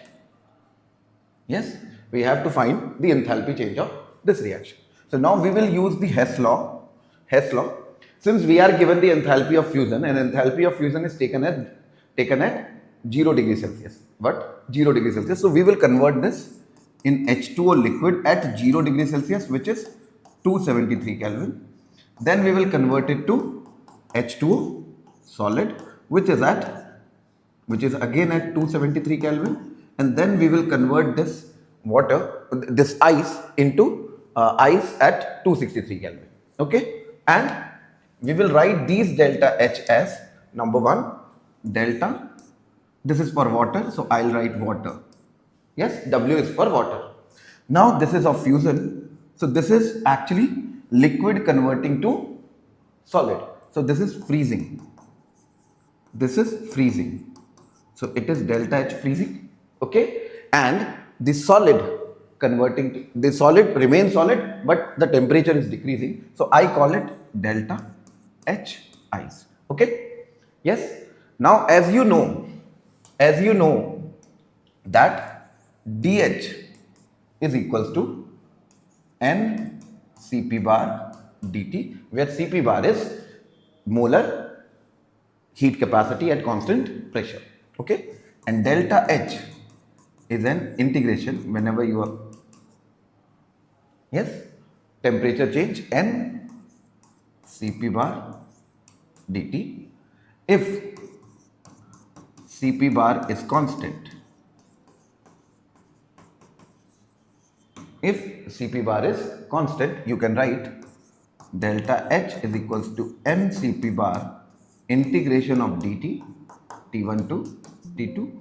You can write n Cp bar T1 to T2. So delta H will become n Cp bar T2 minus T1. That's it. Yes. And so overall delta H reaction you can write. Overall delta H reaction. Apply Hess law. Will be equals to delta H water plus delta H freezing plus delta H ice. Clear? Now, delta H water is temperature is being changed. So you can write delta H water can be written as how much? Cp bar of water T2. T2 is how much? 273 minus 283. So it will be minus 10. 273 minus T2 minus T1, na? So T2 is 273 minus 283. I'm just hungry, eating one step. Okay, don't be worried. It's just that 273 minus 283 is minus 10. Okay, plus delta H freezing. We are not given with delta H freezing, which is equals to minus of delta H fusion. Yes, that's what we are given. So I will write here, instead of delta H freezing, I will write minus of delta H fusion, because delta H freezing is equals to delta H minus of delta H fusion plus Cp bar of what? Ice T2 minus T1.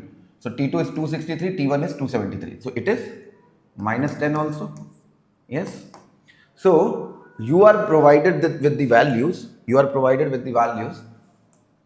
That Cp of water is X, Cp of ice is Y, and delta H fusion is Z. So this is minus 10x minus Z minus 10y. So I can also write it like minus common 10x plus 10y plus Z. Yes, this is what we have. So what should be the option? Minus 10x minus y. So yes, this will be our final option. Yes, correct. Very good question. That's why it is put in the difficult category, because it required extra efforts. Yes or no? Please tell me. Next. This is also a very good question. We put it in the difficult category. Chapter Chemical Kinetics.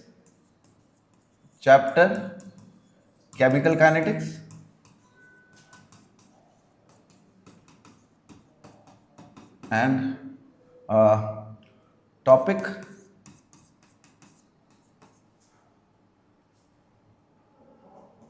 rate expression in the form of pressure measurements. Good question. It was also a very good question. See, you are given A gaseous, 2B gaseous and C gaseous, and you are told that at T is equals to 10 minutes, your total pressure was 160 mm of Hg. Yes, and at T is equals to infinite minute, your total pressure was 250 mm of Hg. Yes or no? And choose the correct options. The reaction will be 100% complete. First of all, this is first order reaction. And first order reaction never completes.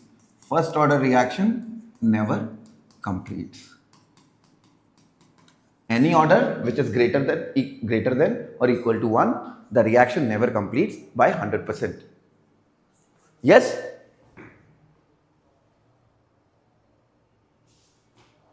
So the second point, at T is equals to 5-minute, pressure of the system should be 180 Hg. That we will check. K can be 1.693 second inverse. That we will check. T is equals to 10 minute. PA should be equals to 440 mm of Hg. We can do this. Yes, just wait. Okay. So reaction was 2A gives B plus 3C. This is gaseous, and this was, sorry, not 2A. I'm really sorry. It was A only. Yes. Understood? Yes, A 2B plus C, sorry. A 2B plus C. 2B plus C. Just wait, Just wait, 1 minute. A 2B gaseous plus C gaseous. Now we are measuring P total. Okay. So let's say at T is equals to 0, this was P naught A. Yes. And this will be 0 and this will be 0. So P total will be equal, we call it P naught, which is nothing but P naught A. Yes, very easy. At t is equals to t minutes, so it will be P naught A minus x, which will be called as PA. PA is partial pressure of A at time t. Okay, so 1 mole of A is disappeared, you form 2 moles of B. So x moles of x, if it is x is decreased, the 2x will be formed. Yes, and if x is decreased, x will be formed. So at this time, the total pressure is called PT. We will add pressure of each and every individual.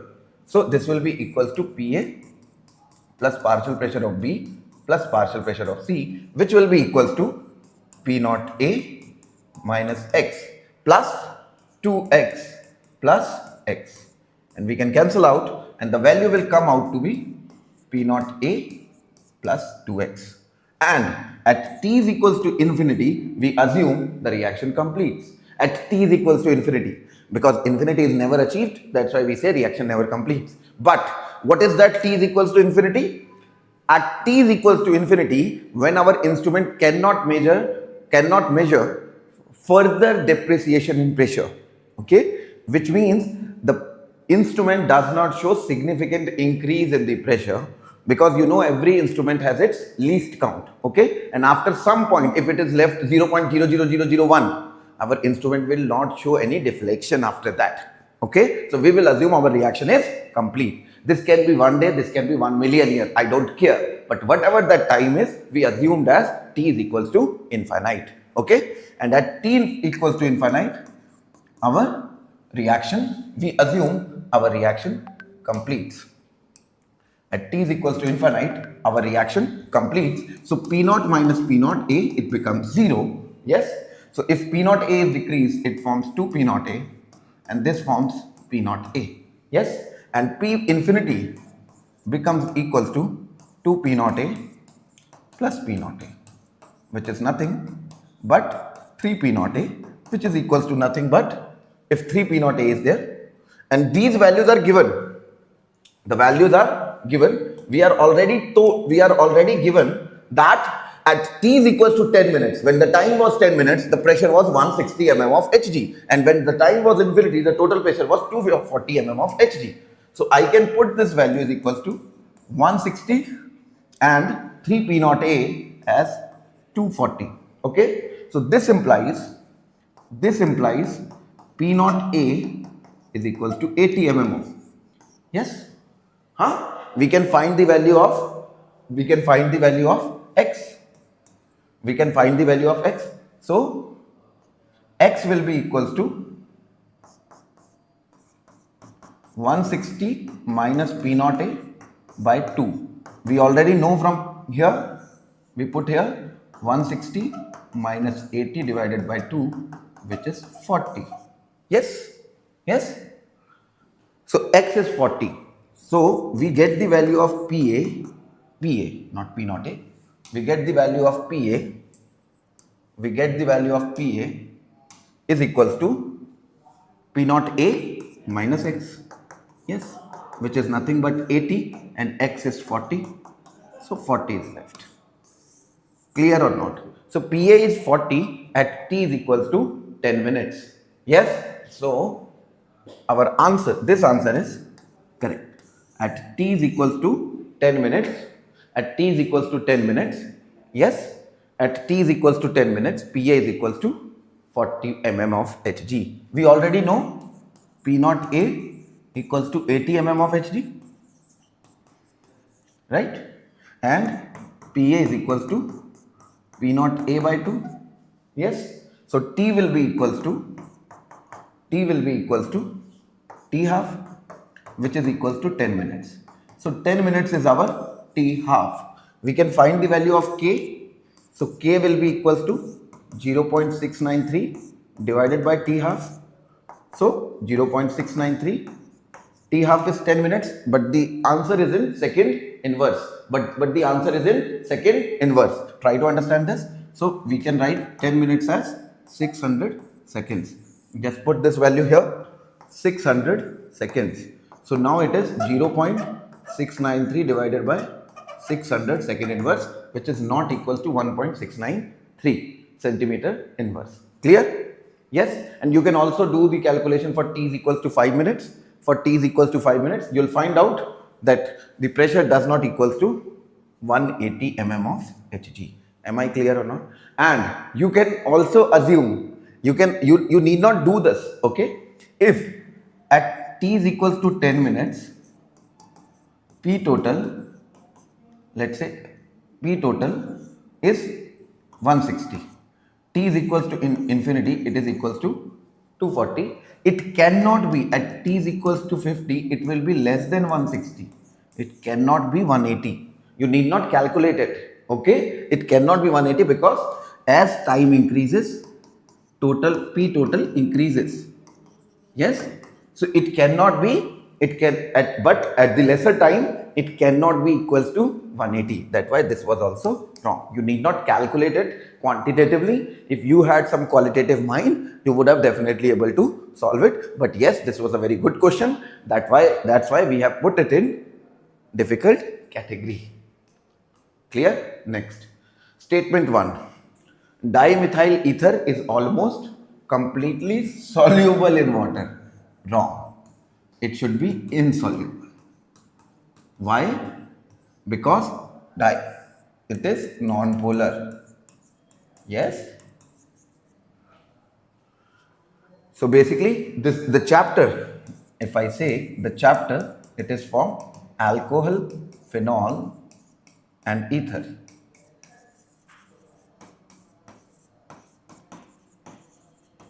And topic is physical properties, physical and chemical properties.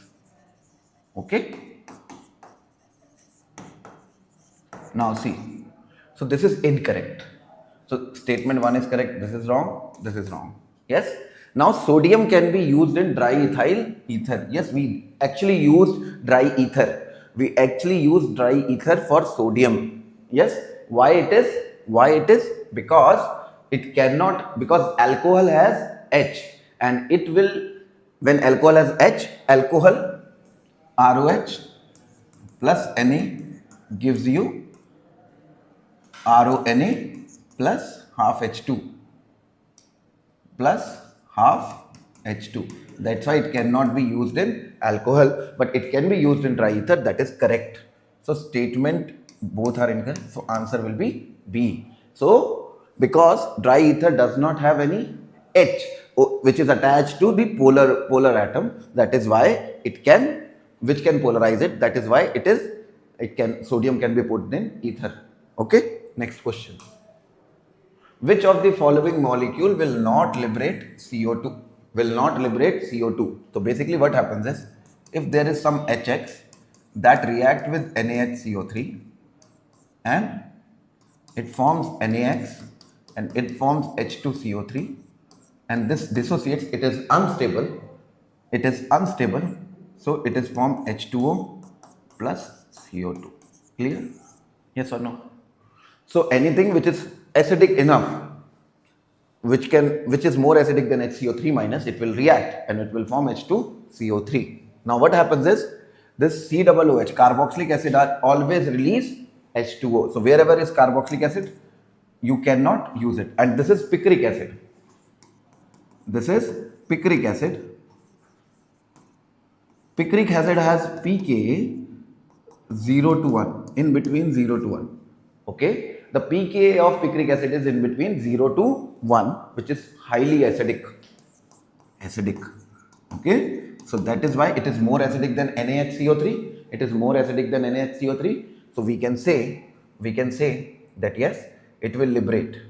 So this will liberate. Third will liberate. So we have been asked not liberate. So wherever is third, we can cancel it out. First we can cancel it out. Answer is B. Second and fourth. Fourth is also, this is phenol, less acidic than HCO3 minus. Clear? This is also less acidic than HCO3 minus. Whoever is less acidic than HCO3 minus, they won't release CO2. Clear? Clear or not? Only picric acid release CO2. Okay. Next question. In air, so this is actually from chapter some basic concepts of chemistry.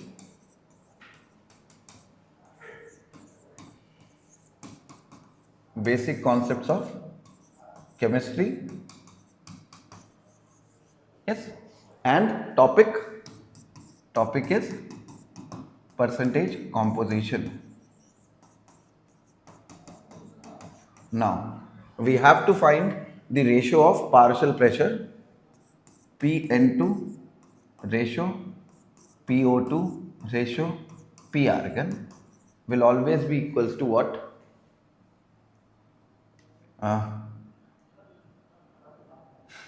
Nn2 RT upon P ratio RT upon V ratio NO2 RT upon V ratio and NAR RT upon V ratio. So this RT will cancel out, Nn2 ratio, NO2 ratio, NAR. Yes, so which will be equals to Wn2 divided by 28 ratio WO2 divided by 32 ratio W argon divided by 40 ratio. Yes, so if it is there in along with W, we can also write percentage. So if we multiply by 100, so it will be W percentage. Yes, clear? So what is the percentage given here? 70. So 70 divided by 28 ratio 27 divided by 32 ratio. Next 3 divided by 40 ratio. Okay. So now actually what they have done is they have calculated the total number of moles. Now if you wanted to do like this, but I have an easy method. So cancel it by 4, it remains 7, it remains 8, it remains 10. Cancel 7 by 7, it is 10. So it is 27 ratio 27 by 8 ratio 3 by 10. Yes, and if I divide, it comes out to be 10 ratio 3 point 0.5 में से 1 to 5 कम कर लो 3.375 and this is 0.3. This is what it is.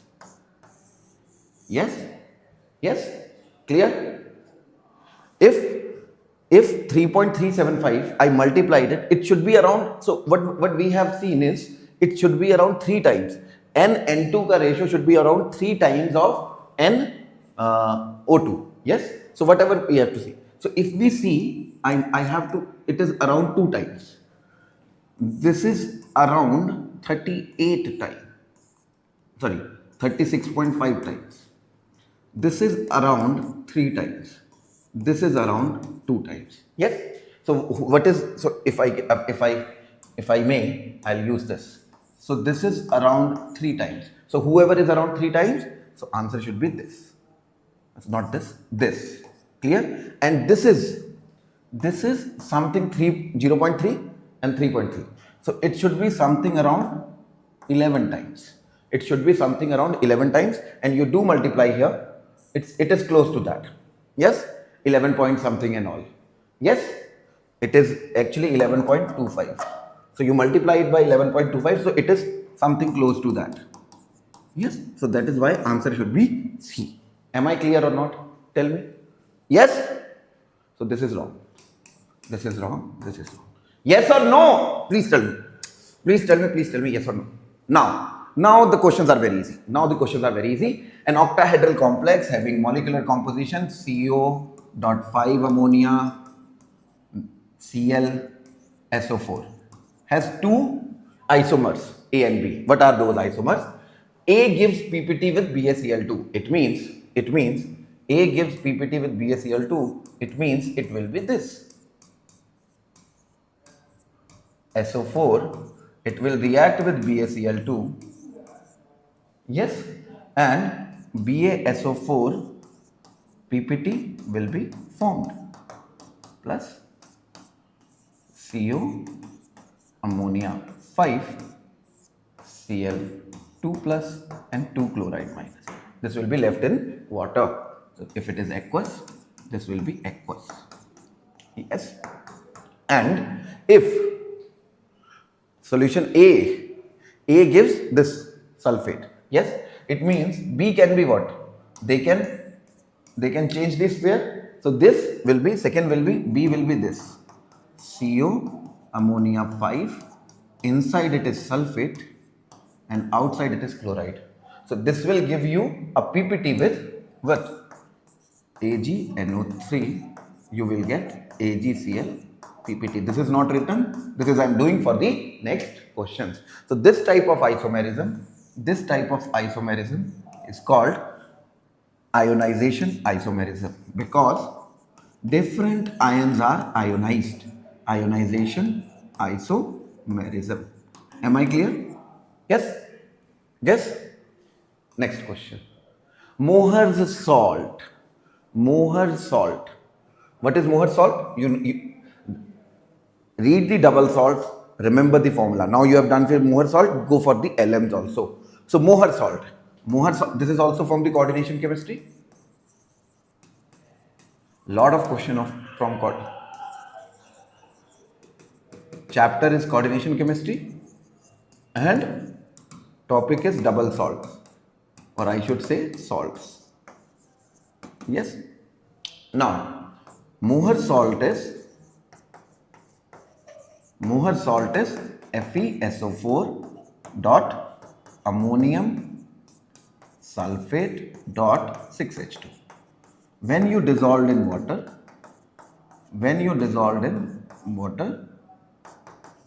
what will happen? Fe2 plus 2 ammonium plus 3 sulfate. These are the ions which you get. Water is dissolved in water, so water is already in excess, so we need not write it. So these ions you will get. So it gives, not given, it gives Fe2 plus ammonium and sulfate ions in water. Correct. This is correct. Yes.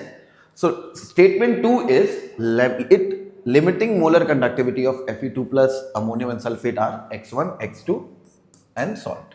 So if I want to say the lambda of salt will be equals to lambda naught, limiting molar, Fe2 plus then 2 lambda naught of ammonia and 3 lambda naught of sulfate. Yes, and you are given with what? These values are given as x1, x2 and x3. x1, x2 and x3. So this is x1. So this will be equals to x1 plus 2x2 plus 3x3. So the answer should be x1 plus 2x2 plus 3x3. Answer is x1 plus x2 plus 2x3. Incorrect. Wrong. Absolutely wrong. So statement 1 is correct. Statement 2 is incorrect. This will be our option. Yes? Please tell me yes or no. Please tell me yes or no. Please tell me yes or no. So this was our last question. Okay? And we have done it again. We are doing it from the first class and we have done it again. But in this session was special. Why? Because we solved all the 25 questions of chemistry and we know exactly how the paper went. Yes? Now you guys tell us, how did you feel about the paper? We have asked you the question. You can comment also and let us know how can we help you. If you require our, if you have any queries, if you have any doubts, do comment in the comment section and we will be more than happy to help you. Okay, and stay tuned. We are going to upload our analysis video very shortly. Okay, right? So bye bye. Take care. Be with Resonance, and we are always with you. Thank you very much.